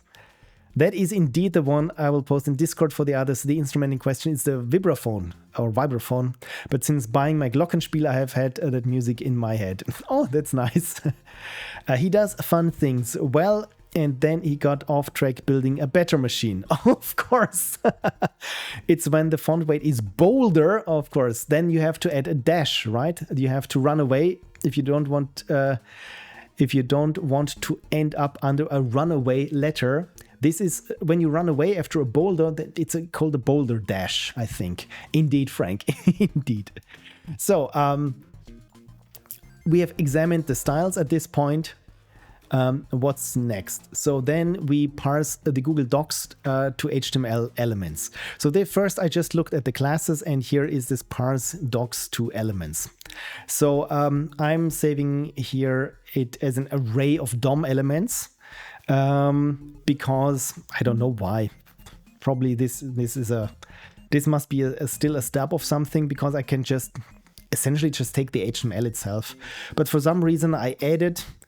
No, I don't add anything. I just push each DOM element. So this means each, where am I? Here am I. So each H1, each P, each OL, just in an array. Again, I don't know why I do this. Probably this must be archaeological or historical. So finally, when we have elements, and then there is the important part, serialize elements to MediaWiki, and we pass it the elements. So, and this is where lots of the magic happens. So I'm outputting an array of strings. So essentially I'm treating every element here like each H1 produces a line of a string. And in the end, again, this array of lines are just merged together to be one big string, and this is what in the end will come out of it. So, and we have here the current output string, and I'm also storing the previous line for reasons. So, and I'm also having here a list stack, and this is where we get into lists, because how lists are being done and formatted in Google Docs. Because again, why can't things be easy or established? So for those who are familiar with HTML, how do you do nested lists like we have here, where this third item is listed? Usually, let me switch over to HTML. as a recap. So let's say I have an unordered list, and every list item here is its own list item, item 2. So if I want another list that is nested, this list becomes itself an unordered list as a list item. And inside this unordered list, let's say list item nested 1, nested 2, and so on. And of course, this can be done as often as you want it to be. So, and I thought this would be the sensible way, right? Of how Google Docs is doing this, right? Turns out, nope. But first, let me see what the chat is. Boulder is also Balimar's dog, by the way. Oh, I didn't know this. Commander Stitch secretly appears. Hello, Commander Stitch. I just walk everyone through my tool to convert from Google Docs to MediaWiki and why Google is making things so hard on you. Frank says, oh, speaking of my USB code earlier, have a look at Rockbox iTunes. That was a fun experiment. Oh, you posted it. It's totally natural. Indeed it is totally natural as you do. I've lost my notepad that I just pasted this in. Anyway, so you would think the natural way to do it, or at least natural in HTML way. So what is Google doing? How are they doing nested lists? So let's inspect here. So we're having here an OL, an ordered list. So this means we have the numbers, the ordinals, 1, 2.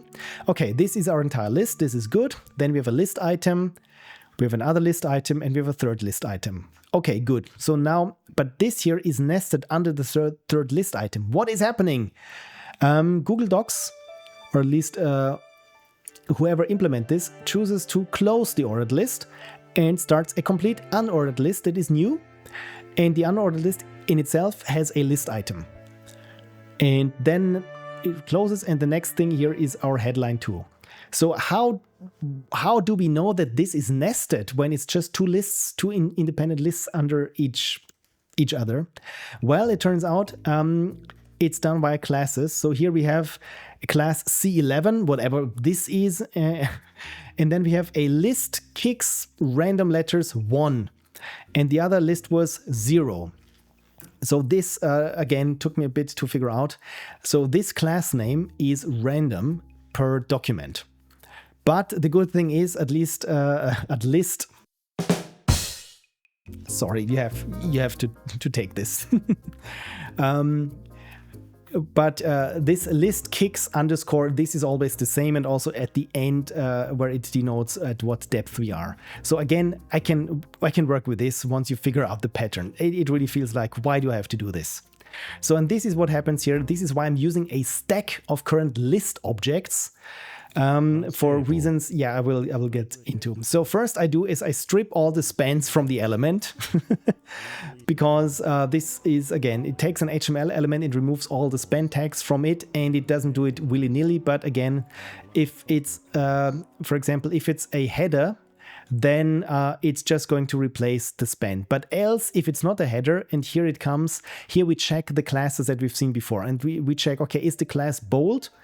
Then we put it into these 3 apostrophes, which are for the MediaWiki, the bold markup. And if it's marked as italic, then we add the 2 apostrophes in front and in the end of it. So this is what I do before I even take care of the lists. So this is why we had to examine first the classes. So once we're here back from the strip spans from element, where was I? Serialized to MediaWiki. Let me follow the breadcrumbs. Yeah, we strip the spans from the element, and then we take the inner HTML, so what remains as the text. And so then what we do next here is we switch the tag names. So we look at, so we have here the text, but then we look at, okay, is this a header? Is this an H1? Is this a P, which means it's a paragraph? Or is this an OL, an ordered list, or an UL, an unordered list? So in case of H1, I just replace it or add in front this one equal sign. If it's an H2, well, for this markup, it needs 2 equal signs. So this makes sense. The same thing here for 3, H3, and so on. Again, here for ordered list or unordered list, there's a special case, and this is process list. And at this point, you're probably wondering, why is this so complicated? So same with me. So I'm processing the list for the current element. And here I have documented this profusely, where it says lists in Google Docs aren't nested like in HTML, what I just said. So instead you identify them by class name. So, and this is list kicks random letters. So first we figure out, okay, at what level we're currently at with this list. So whenever we encounter a list, we could encounter here the first one that is at indenting level 0 or 1 or whatever. So first I'd see, okay, and I identify this by looking at the class name. There is no other way to identify this. So then remember, we have a stack of lists so that the program knows, okay, which lists at what level we currently are in. And why is this important? Because Google is not doing any of this. It's just saying, hey, this is an itemized list, this is an ordered list. Well, in Google Docs, when you have nested lists, you do this by an unordered list starts with an asterisk. So we have here item 1, item 2, and if you want a list that is underneath this list, you just have 2 asterisks, item 2, 1. And of course you can have an ordered list, which means you have numbers and not just random bullets. Let's nest an ordered list, and this is done by this pounds, by the hash sign. So, and this is why I need a stack, and I need to know, okay, we have on our stack first an unordered list, then another unordered list, and then we are in this case, in an ordered list. This is what this stack is doing. So we pop off for example, when we are here in depth 3, and then the next list says, okay, we're here at 0 again. Then I pop off any higher levels of this stack. But if we are here at level 1 and I'm not nesting like with the next level, but instead I'm saying, okay, we're here 5 levels deep, then on this stack I recreate the levels in between. Hopefully this is somewhat manageable to follow. In the end, it works. That I have a stack when I'm in the list at level 3 and the next is at level 0, I take out level 3, level 2, level 1, so that the stack is at level 0. If we're at level 0 and the next is level 5, then I insert level 1, level 2, level 3, level 4, and then level 5. And this is what is happening here. So I'm just using this as a stack. And finally, when I have my stack ready of where we are in this list, then I construct, depending on what list. If it's an unordered list, we create or we add here for our prefix. Again, it's what is here in front of every list item. Depending, we walk through the stack, and depending on what kind of list it is, we add one more character to this string. This is what happens here. And finally, when we have this, then we look at all list item elements in this list, and for each list element item, we add the output string, and we put this prefix here that could be this one, and then we put whatever is in the list. So that says item 1, item 2, and then we might be at a lower level in the list and construct a new list. Again, why does this have to be so complicated? But this is the solution that I came up with, and yeah, once we're and after every list item we make a line break, unless it's the last item in the list, then we don't add another line break, and then we return this. So again, I didn't want to write this, I didn't want to have to write this, but the way how they are storing nested lists in Google Docs really made me, lots of pondering went into this until I realized, you know what, if I use a stack, then it might work, and it does. So again, this is my little walkthrough of what I did this week. What started as a more or less afternoon project where I thought, you know what, I think I can get the basic functionality down in an hour. And essentially I could. And then, of course, as always, the edge cases kept rearing up. And yeah, I wanted to show you with this. So if this is of use to you, all you need to do is here in Google Docs, wherever you are, you publish it to the web, then you get the link, you copy this link and you can paste it here. And once you're done, you can unpublish it. And the only thing, of course, is that this is going through a proxy that I programmed. So essentially, of course, I could be nefarious and store all the Google Docs data that you publish through this. I mean, I could. I'm not going to. I'm not interested in any of this. But since if you want to be 100% sure, like I said, this is not obfuscated or anything. So you just copy this and write your own proxy that essentially just forwards the HTML of this Google Doc. And this is all you need. So again, I have it here, proxy. So the proxy here is my Pixel Prophecy proxy, and all you paste it is an array, and that's it. So this is all this program expects of you. And if you want to run this on your own yourself, you're very welcome to. Anyway, what have I missed in the chat? Frank says, too long, don't read. It's a very short report on how we got iTunes to work with a non-iPod and then didn't do anything further with it, of course, because who wants to use iTunes? Yeah, this the Rockbox iTunes. This you mean. Thank you, by the way, for sharing. Again, this is it feels like, why do we have to do this? It's more or less like it's a bit like a mental exercise. Same here with me. Trying to get here this nested list working. It's okay, this is a puzzle and I want to solve it. How can I make this thing that expects, or in your case with iTunes, that expects a very certain packet format or protocols? How can I make this work or accessible from anywhere else? But as you said, no one wants to use iTunes if you got the other options for it. Also, yes, iTunes back then sent vendor-specific SCSI command to the iPod and got an XML response back with the iPod's capabilities. Oh, really? Because of course you use XML for SCSI communication. It's the future. That is another pet peeve of mine. I mean, like I said, I'm no programmer and probably should have a sip of water, by the way. Especially when you're running, let's say, big multi-user games, and then the client and your server, they communicate via JSON or XML or any other ASCII format. And I feel like, okay, if your game is popular, like we've had with what was it, usually Blizzard has server outages as soon as they launch a game, or some other game, was it Voltson? I'm not quite sure. Well, someone also inspected what is being sent from your client to the server, and they were communicating via XML. And again, why not have your proprietary binary format for it? It doesn't have to be proprietary. Just use a binary format that is tailored to your needs. Otherwise, I mean, the overhead of sending ASCII characters and then parsing ASCII characters, why not send bytes directly and use your own format for it? Again, I'm no programmer. I don't have a personal stake in this thing, but it feels like such a rookie mistake. Or yeah, anyway, getting off track here, as always. And Frank did this because we can, exactly. It's, like I said, it's a mental exercise. And the other thing is, of course, you want, it has this hacker mentality, right? It's like with Commodore 64 times back then. Oh, so they put a copy protection on it. You know what? I'm not really interested in the game, but I want to show them that I can break their stupid copy protection. Take it what it must.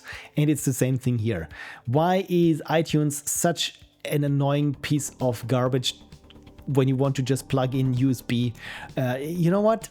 Let's break it. They probably intentionally made it to as bad as it is to get this running. But you know what? I will jump through all the hoops and then automate it, and then no one has to really worry about this anymore.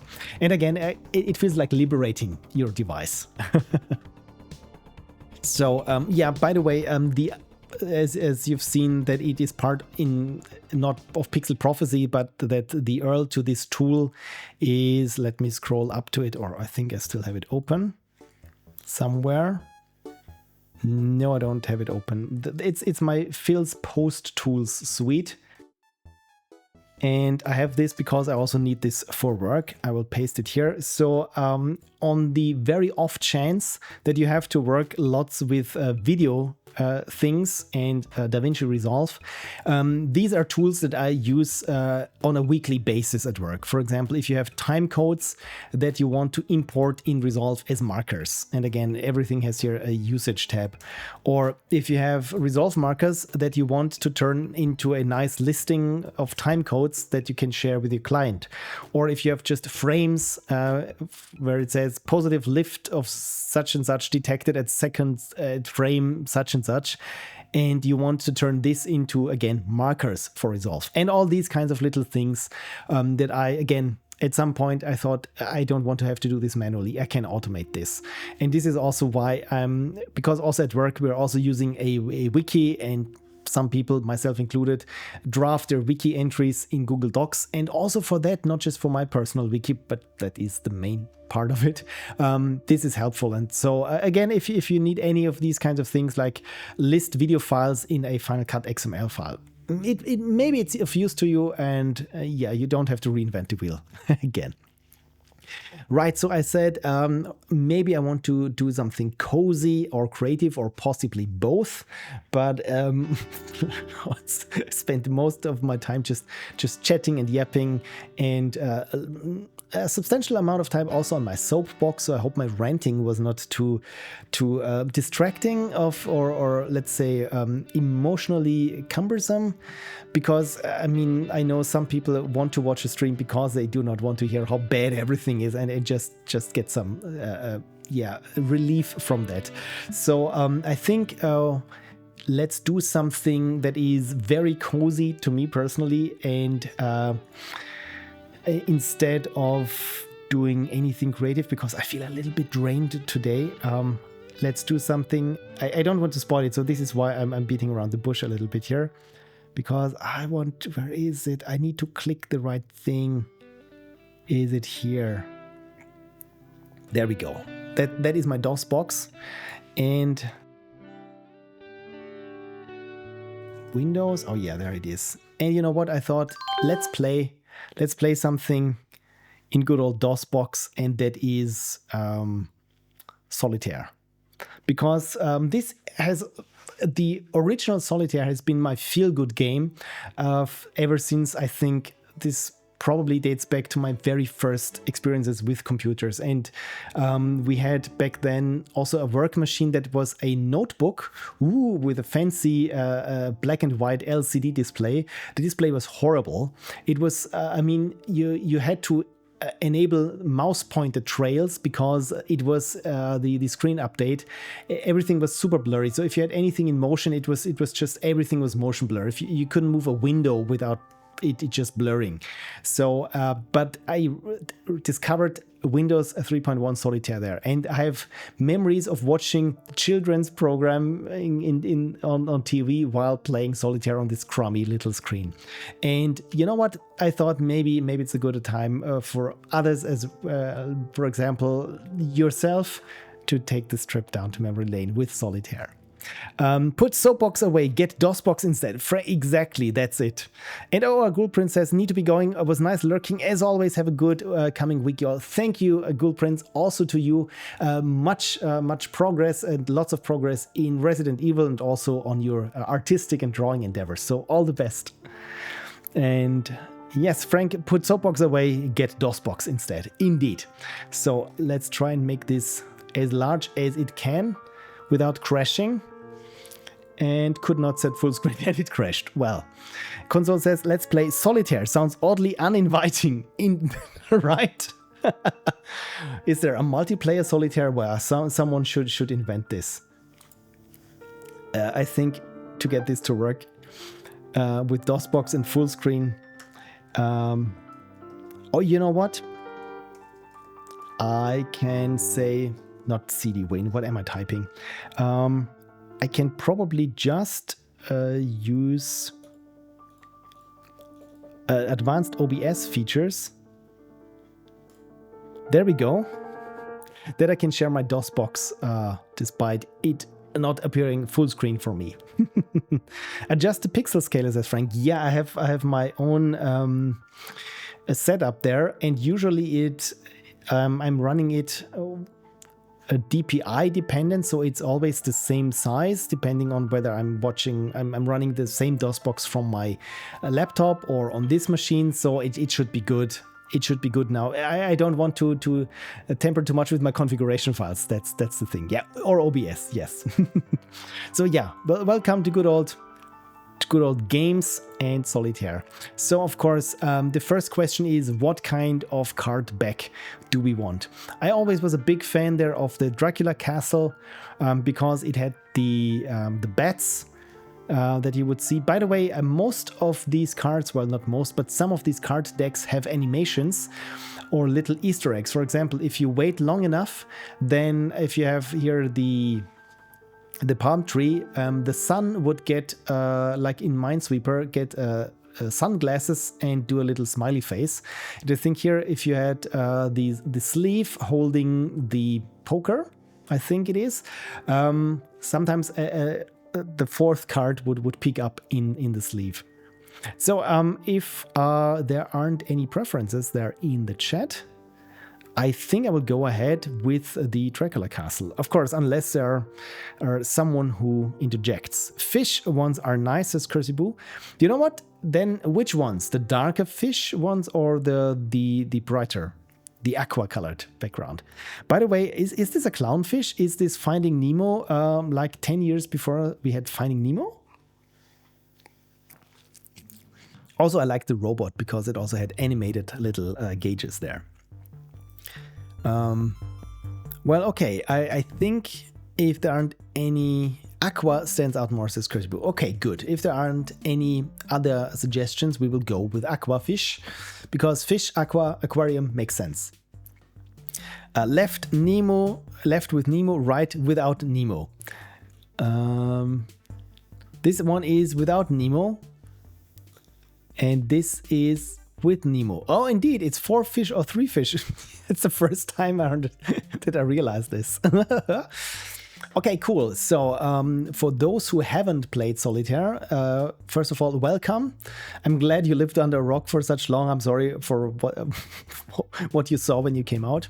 So one thing that, of course, took me way too long is that I can just double-click things and it's much faster how they sort. And the other thing is, of course, there must be a certain strategy when what you do with open open slots, so to speak. So do I take the king from this one or from that one, or can I take the 4? I cannot take the 4. I think I can only just take the king or the ace to be there. Again, it's a little bit of a gamble, and I think my strategy was, if I have lots of reds there, then I take the red king, and if I have lots of black cards there, then I would have taken the black king. I think this was my rationale. So essentially to maximize my options. In the end, it's just random if we have a successful run or not. Oh, Frank has SourceForge is my Solitaire game of choice. No idea how it works on Windows. Oh, it has all the Solitaire variants. It's PySol, apparently. Thank you for sharing. Never heard of it, but I would assume it's made with Python. And game types. Let's see game types. If you say it has all the Solitaire variants, oh god, it's taking... This page is long. Look at this. Look at it. That's literally 1,360 types of games. Okay, this is the mother, father, and also grandmother of all Solitaire variants. I want to say I want to show this to my mom, and she will love it because she loves Solitaire, but I don't know which variant she plays. But then again, I tried to get her onto Windows Solitaire back then, but she refused because you can't cheat. And again, I love it when she just sits at the kitchen table with her green tea and goes, "That gets in it out, das gets in it out. It doesn't work. Then she shuffles and yeah, but now it does. So that's, I think, a good Solitaire engine should also support that if you can peek or cheat. So my mouse pointer is now crazy here in DOSBox. Something happened. Okay, and as always, just hit Control once and it works again. By the way, also our time here. We're not good with time. I'm not showing this. Of course I'm not. Thank you, Frank. Classic. There we go. So underneath underneath it, there we have it. I scroll up. So yeah, that is PySol, and the game type's 1300, and it's lots of games. So this is why this site took so long to load, because it lists all of them. That's like I said, I love this. That one group says, you know what, we make all the games. So yeah, PySol, and that's the fan club edition, apparently, a Python Solitaire game collection. There it says. Cool. I think they started out as, you know what, can I make Solitaire with Python? And once you could, and you said, you know what, can't be too hard to add another variant to it. 20 years later, we have all the variants there are. The Windows thing is in front. Yeah, thank you. Let's put it back then. And Console says, wow, this list is so long it almost needs lazy loading. Indeed it does. So I make this a little bit, I center this, so then you can still see some here, some of the things that are happening in the background. And also you can see a little window also in the background, just we don't need it. Okay, let's see. Can we do something here with a 9? 9 we cannot. With a jack, no. Okay, we're having bits of problems here. The 4, okay, the queen. We can have the queen. And next time when we come around, maybe there is the jack again. So the 4 also bad. The 9, I don't think this is a run that is possible for us.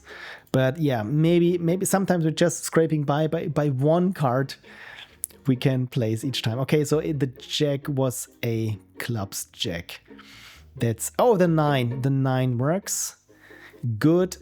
We want the 8 as well, but the 7 is okay. The 3, we can get the 3 here. See, we're barely scraping by, but still scraping by. And there is a jack. Nice. Okay, I think we got here some breathing room. So the question is, should I take the king over here? Because maybe there is an important card that we need underneath. Huh. Frank says, I like the maybe true ? Thing, that one big reason Solitaire was in Windows, even in the business-oriented version, was that it was a good mouse training tool. Yeah, I've heard as well. And so because Solitaire was to teach you drag and drop, and Minesweeper was there to teach you point and click, so that you point at very specific small icons so that you could operate the scroll bars easier. This is also the story that I've heard. But yeah, what did they do? And I think, you know what, every little thing that you take from capitalism nowadays is a good thing. So again, I could double click, but I like this dragging and dropping, doing it as it was intended. So good or bad. So can we do something here? I don't think we can. Okay, here we're getting another king, but you know what? I'm more interested in the cards that are underneath this one. So, oh, good call for us. We got an ace, and we got here a 10. Okay, maybe this might be salvageable. I would love here a red king instead. So yeah, Frank says, it's why I can't play Minesweeper. My eye mouse coordination is bad. Oh, really? Is it? Okay, we get here a 9 and an 8. This is good. This is good, but the 4, can we place it? No, we cannot. But we get a red 6 and a red 7. Okay, I was a little bit too confident, probably. I don't think now this is possible anymore. But let's place the king and hope maybe the cards here shuffle somewhat and we get something, at least one thing that we can place. No. I think we have to start over. Oh dear, bad. But I want to see the cards jump. This is what I'm here for. Okay, let's deal. You could have placed. Could I? Oh dear, Frank. Yeah. Next time, please let me know when I'm saying, or I will ask you before I say I would deal, because that is the thing. This is also when my mom watches me play Solitaire. She's dying 1,000 deaths because I don't see things. So, but this time I have my trusty chat as my co-driver, so hopefully this won't happen again. One strategy that also I learned relatively late is that, of course, sometimes it's useful to take things or cards that you have already slotted up there with the aces, to take them back down so you can shuffle your piles a little bit better. Twitch plays Phil plays Solitaire. Indeed, you are my mouse pointer. Console says, I always wondered back in the day how hard it could be to program this in a way to have no such deadlocks this early. That's an interesting idea. It's a bit like with Minesweeper, because also there is, at least, I mean, I also did a Minesweeper, but people complained that at some point it's impossible. And of course, at some point, at some certain density of mines versus open squares, you cannot place them fairly anymore. So, but I mean, that is a computational or even mathematical problem of, is it possible to have a deck of cards or have this set up in a way that there are at least one ways to finish this, so that every deal of cards you get is possible. Okay, Frank says, after the king you had a black 7 or 8 on the deck and you had red 7, 8, 9 ready. Oh, right. I'm not sure deadlock-free Solitaire is doable, as there are so many things where you can decide not to play a card, so it branches quite quickly. I think, yeah, the branching. So, I mean, it would have helped me, or at least even if they lied to me, where they say, okay, every deal of cards is possible from the what we give you. What you make of it is up to you. So if you put yourself into a deadlock situation, well, that's on you. But theoretically, you should be able to finish every deal. And this would have been nice. So, okay, I feel like I'm already not seeing things, but this is why you're here for. So we got lots of clubs here. This, good. Just wanted to say, all I'm asking for is a club ace. And we're acing the clubbing scene, I would say. So the red king, would have loved to have the red king, or at least get here this slot free. Frank says, of course you can reject games where no move is possible. That's the thing, right? It's much easier to just roll the dice like 10 times if you have a good ratio of games that are possible, or even, let's say, 100 times. As opposed to programming this one perfect algorithm that takes like half a day to run to make this thing possible. So I think, yeah, in the end, it's always a give and take. Oh, I always loved this elaborate pixel artwork there. By the way, as far as I know, the cards are also designed by Susan Kerr, Kerr with a K.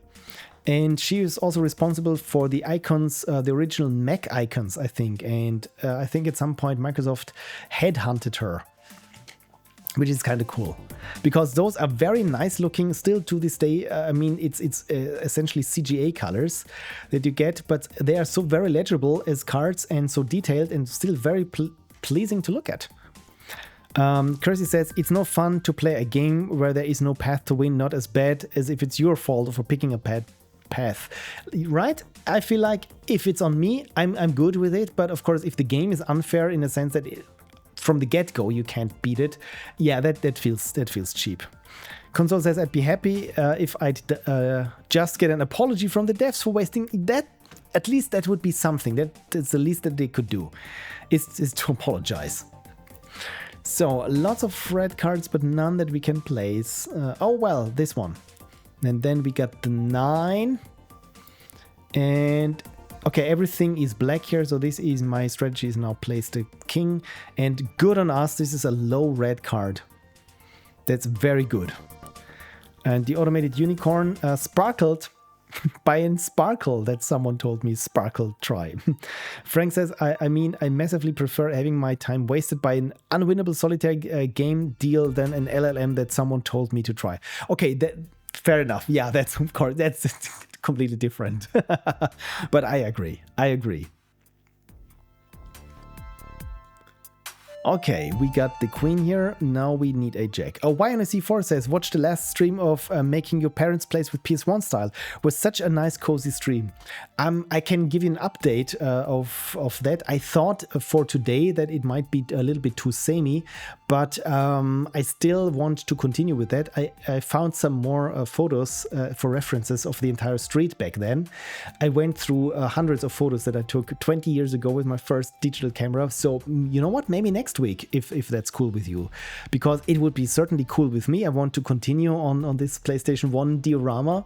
So you know what? Let's do this next week. Thank you, YNOC, for telling me. Otherwise, I would have thought maybe I'm boring people with just clicking in Maya things. So this is why I'm here in Windows 3.1, just clicking things. So let's see what is underneath here. Okay, it's a 5. That is good. Look at this. Maybe we get... Oh, this was a very good call. And a 3. Look at us. This could be possible even. And I think I just jinxed it by saying that. Okay, we get the 4. We get the 3. Okay, we get lots of space here for new kings. Is a phrase rarely uttered. So we get a jack here. Oh, there we got a red king even. And now the black queen. Wonderful. And here we have the 8. Oh, that's way too smooth sailing. And I think I just jinxed it now. So the 7. Okay, good. We at least can get the 7 here.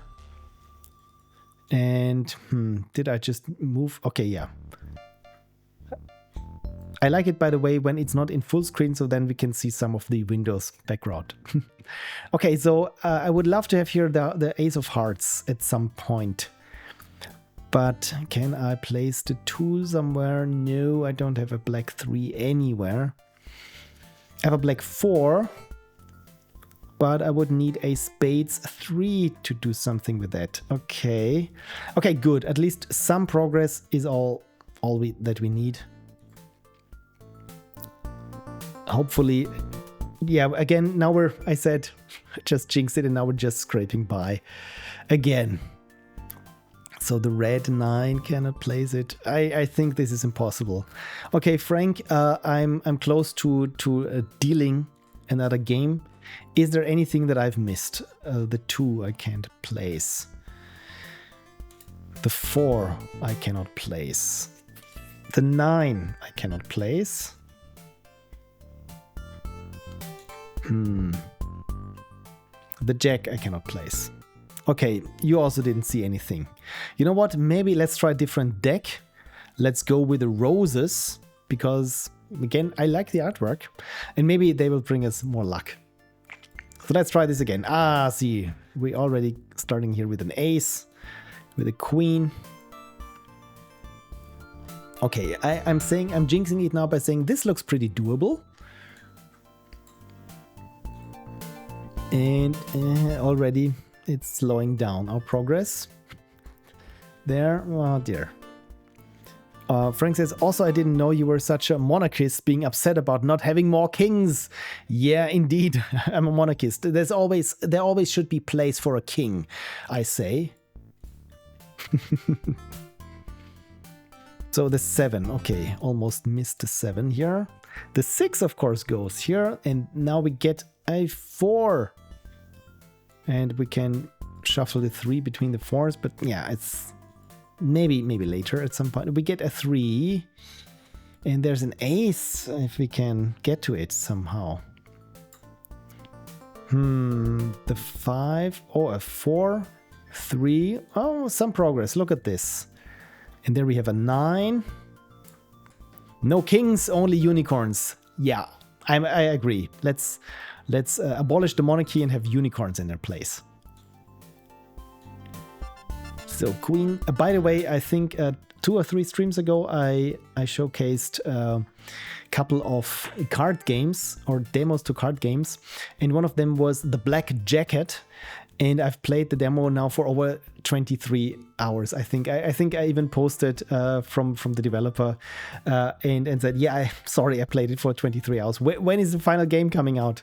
So I'm very much looking forward to that, because apparently it's a little bit blackjack Balatro like with a story. I like it. Oh look, here comes the ace.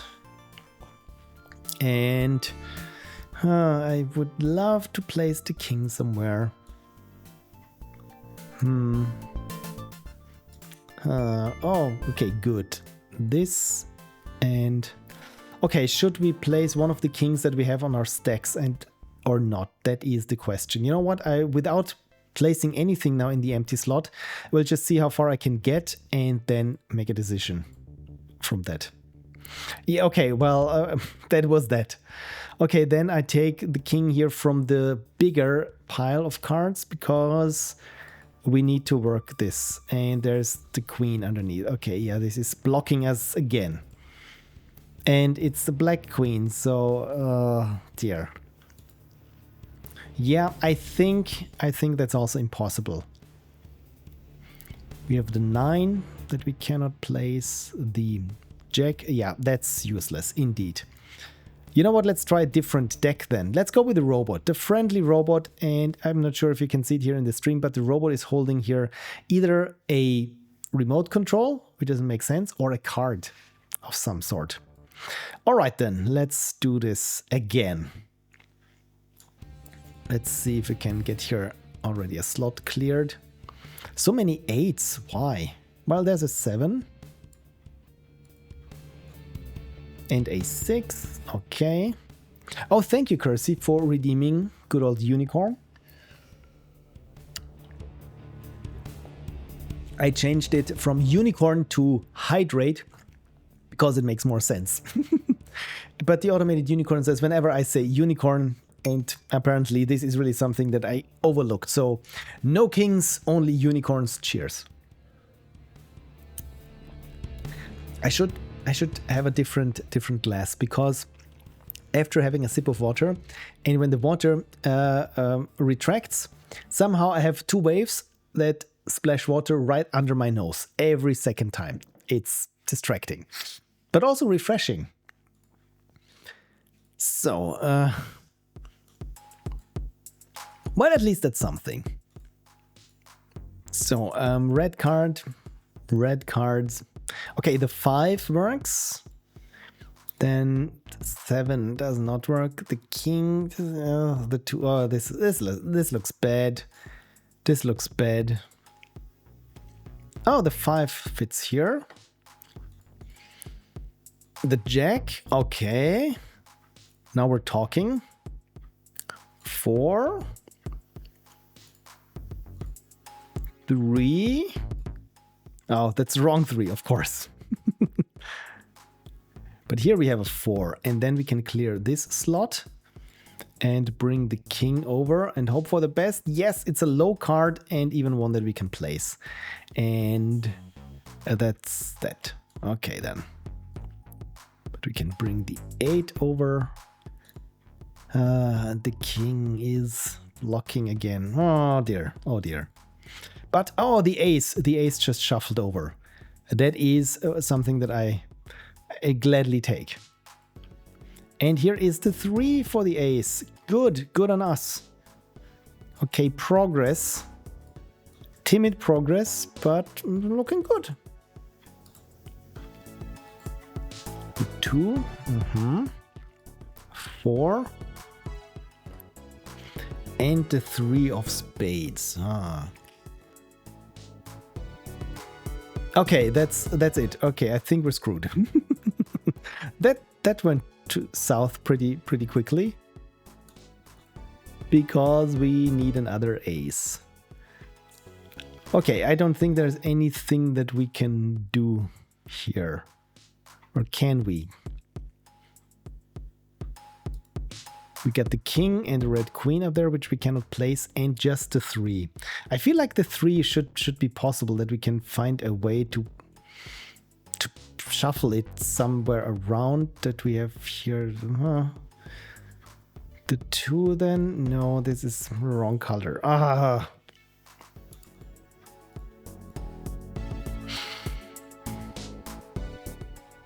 Yeah, if I only could get this no, I think, yeah, nothing Frank can see, and if Frank can see it, then we need a different deck. You know what? Let's go with some of these rather psychedelic things and deal.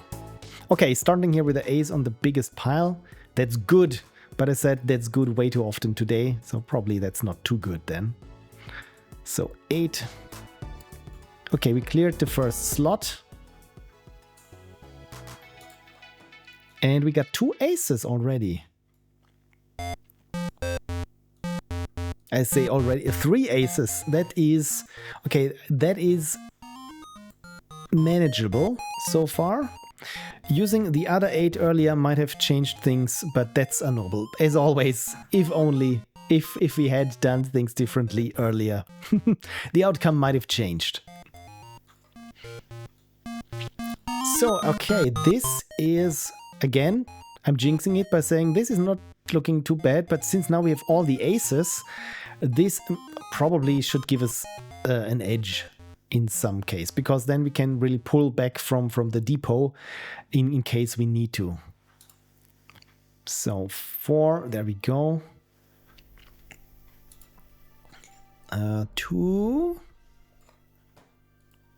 Oh, damn it. Misclicked. So the game was not teaching me how to operate the mouse that well. Okay then. Look at us. We're already started there. Put the 4 on the red 5. This you meant. Yes, or this one. Okay, good. Hope I didn't do it wrong. 7. So let's put all the monarchy here. The monarchy should be on the left. So okay, we got all the kings here. That is good, at least in the game. So probably underneath here there must be the 2 of hearts that I'm looking for. Okay, now the black 6. The black 6 onto the 7. There we go. Thank you, Frank. That was help. That was helpful. You know, we can put the 5 here or up here. But you know what? Let's put it up here, and in case I need it, I can pull it down again. Oh, this is good. Red 3 on black 4. Red 3 on black. Yeah, of course. This makes sense. And the 9, the 6. Of course, yeah, the 6, of course. Then the 7. Look at us. The 4 works here. The jack works nowhere. But okay, there is another jack, and the 10 is behind. Oh, darn it. Okay, there comes the queen. Good. And the red 10 is bad, but maybe with the next round. This is happening, says Console. And oh, that's 7. Oh, which 7? This one or this one? I got plenty of 7s. Of course, yeah, this one. Of course, thank you. And now we have the 3 and the queen. Oh, look at us. This is possible. This might be happening indeed. The 5 goes here, jack goes here, and then we have the other 5. Okay, I think we're ready for some bouncy cards. Who is ready for some bouncy cards? There we go. Oh, this is so satisfying. Look at us.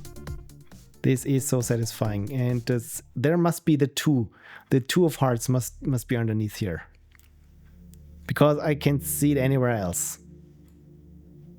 So, okay, how do we do this? Is this even possible now? Darn it. Let's see. Okay, you can maneuver things around. Yes, this should be possible, right? That I can somehow get the 6 here. So, I mean, I can get the 6. I can flip it between here. 5 and 4 from stack to 6. 5 and 4, yes. And then we got the 6 up here. Yes, that's it. And here is the 2. Here is the 2 finally. And that's it. And I mean, I could double click. But like I said, I like it when we can just drag and drop. Drag and drop. So soothing. What am I doing wrong? Oh, there's a 6 somewhere. Of course. Just drag and drop. So soothing. So relaxing. This is how card games should always play. Just soothing and relaxing. And then, of course, there is Forbidden Solitaire coming out, I think, in a couple of days even. I think the demo we've also played there on stream. And I think since it's forbidden and has this creepypasta story, meta story around it, it's anything but soothing. But of course, we're still here in good old Windows 3.1 land, where everything was good and working. Only DOS programs were not that good when they were started from Windows, but that's a different story. All this is all very nice and welcoming. Look at us now, just finishing here the last cards. And we're perfectly on time as well. I thought it might take us longer, but it didn't. So our time is 324 seconds. And of course, I never played this for score. But are you ready for the last card? I hope you are. So people, feast your eyes on this. And I see that the 20,000 cycles my DOS box is running in, it might be a little bit too fast. And yeah, it's all over. But we did it. Thank you, Frank, for helping me shuffle things around. Roses is the best deck. I think this is scientifically proven now. Yeah, we played Solitaire for science. All we need now to, of course, not just test this hypothesis, but more or less prove it, is to play 100 games with other backs and then, of course, make sure that it's still roses. So deal again. Yes, no, it's not roses. I zoomed in, but of course now you can see it on top of both windows there. It's whatever this pattern is. I hate this pattern. Why is it the best one? It's art. Or never play again. That's the other thing, yes. So thank you, for indulging me in this little trip down memory and retro lane. And the funny thing is, it's still as fun and as enjoyable as it is the first time around. By the way, I also have Space Cadet, which is full tilt pinball there. So in Windows 95, by the way, if you look at this game in Windows 95, I think now the music is a little bit, clashing with the other music. But let me zoom in. If you... Please, where's my mouse? Here it is.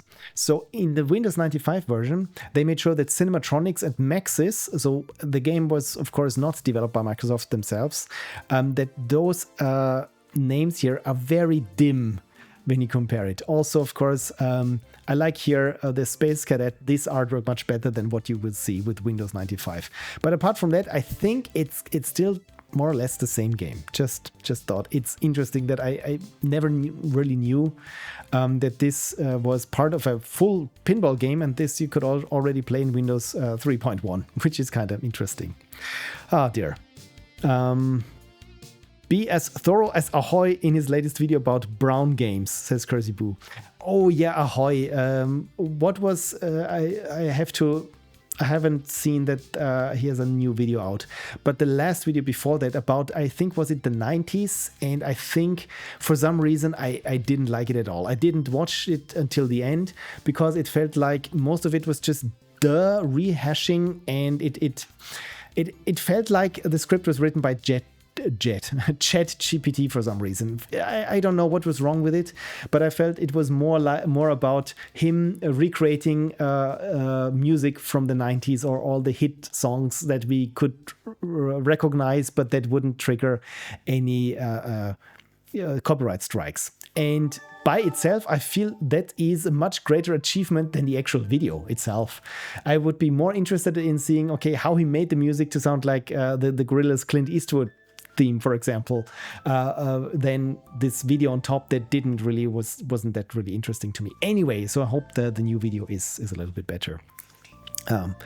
So what was the tangent to play Solitaire, says YNOC? There was no tangent. My tangent essentially was I wanted to be creative, but I'm a little bit drained today already, so I thought I'd do something that fills me with nostalgic joy, and that was playing Solitaire. And I was just hoping some of you, it might also be, give this trip down memory lane when you don't have Windows 3.1 in your DOS box installed. But you know how Phil is and his tangents. Yes, my tangents converge at some point in infinity. And Console says it must be a weird thing to have worked on a game that almost everybody played. Right? I feel like that's probably with Notch and Minecraft.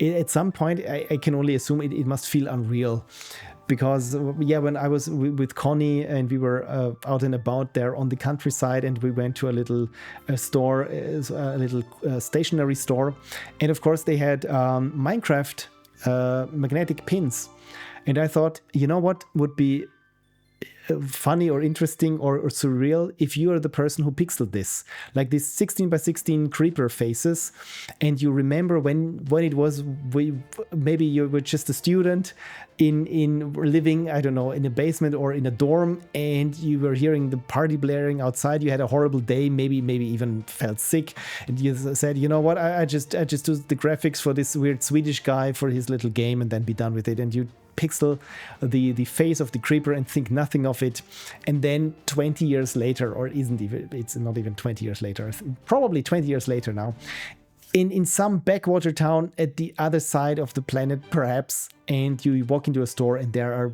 your artworks on little magnets. I mean, this crazy. Yeah, this is what I was thinking when I was looking and staring at the Minecraft pins for way too long. Right. By the way, you can see here, this is where I have my Windows 3.1 games. And of course, one game is good old Myst and the other is the Journeyman Project. And for the Journeyman Project, this is a game that I don't know if any has heard of this game, or even less people have played this game, but for me it was my white whale, because back then it came with my CD drive that I had when we got me this multimedia PC. Of course, you had to install the CD-ROM drive yourself and hook it up, and it had some demo discs, or not even demo discs, I think it was demos, but it had software with it. It had the Adrenaline Plan It software with it that was just a planner, and for lack of other software, I used it a lot and even drew some icons for it, but essentially it was just a daily planner. One game was Critical Path, and the other game was the Journeyman Project, and this was done with Macromedia Director on Mac, and the Windows version crashed right after the intro. So the first time when the game would start, the audio would still be playing, but you would get a Macromedia or a QuickTime error where it said, yeah, this file could not be played, QuickTime or .mov, and I never got to play this game. I looked at the screenshots, looked at the source files, or at least the bitmap images that you could, and it really took me like 20 years until for the first time I played this game. And also it was not in the original version, but it was in a remastered version that Presto Studios did, I think 5 or 6 years later, and this was in the 90s, so this was completely new technology and more much bigger and more music, and I enjoyed it a lot. So I always wanted to dive a little bit more into it, because also the music was really something that I enjoyed a lot and just listened to, despite not being able to play the game. And yeah, in my long-term projects, I want to track down Gino Andrews, who made the music, also for Journeyman the Journeyman Project Part 2. I think that was called Buried in Time, or was this the third one? Anyway, oh look, it's a screensaver because I've been talking so much. Anyway, this is one of my projects that at some point I want to draw up a little bit more of history about this game, because again, for me it was very important, and I don't know anyone else who has played this game. Anyway, the Automated Unicorn already plugs my stuff, and apparently someone said unicorn. It was you, Automated Unicorn, I think. No, it was Console, who is about to leave. And Frank says, I've heard of the Journeyman Project. I might have had a demo CD of it too. Yeah, I think as a demo CD for the CD-ROM games, or to promote CD-ROM games, this was quite common. And yeah, thanks to the power of eBay, of course, I gifted myself the Journeyman Project, the original games in their boxes. And also, at some point, I think there was even the Journeyman Project website online of the people who made this game, and you could buy the soundtrack on CD and even the extended soundtrack on CD. So I have all the music that I loved so much on a CD, and I bought this also, I think it was 10 years ago or something. Anyway, Console is gone. And Frank says, I never played it, don't really know what it's about. It's a time travel adventure game. But for some reason, it had this very 1990s vision of the future where everything was curved. And it felt a little bit like a Star Trek Next Generation episode in a sense. And it was pre-rendered and you were part of this agency, the temporal something agency. So someone was changing the time in the past and you, of course, had to travel back to the past and first to figure out where the timeline started to diverge from each other and then fix it, of course. And Badger Dash is favoriting my stuff. I just noticed, so wonderful. So on that friendly note, I want to say thank you again for being here with me, for listening to me jump up and down from my soapbox. I hope I was preaching to the choir at some point at least. And thank you for indulging me into my I thought it was easy, but in the end I don't know what Google Docs is doing and trying to find my way around it. So essentially I just want to demonstrate it, as always with programming. You think it's just a simple parser. How hard can this be? And then you hit certain stumbling blocks that really make you reconsider, okay, is the setup that I'm starting with, or how can I figure out if a class is bold depending when the class name changes. Again, it feels like programming is those self-imposed riddles and puzzles for yourself, because it feels like, okay, you want to select something that has a certain class, but what if the class name is always random? How would you do that? And then you figure out a way. Or lists are not nested as they are in HTML, but by class name, and it's also random class name, and you want to retain what was before.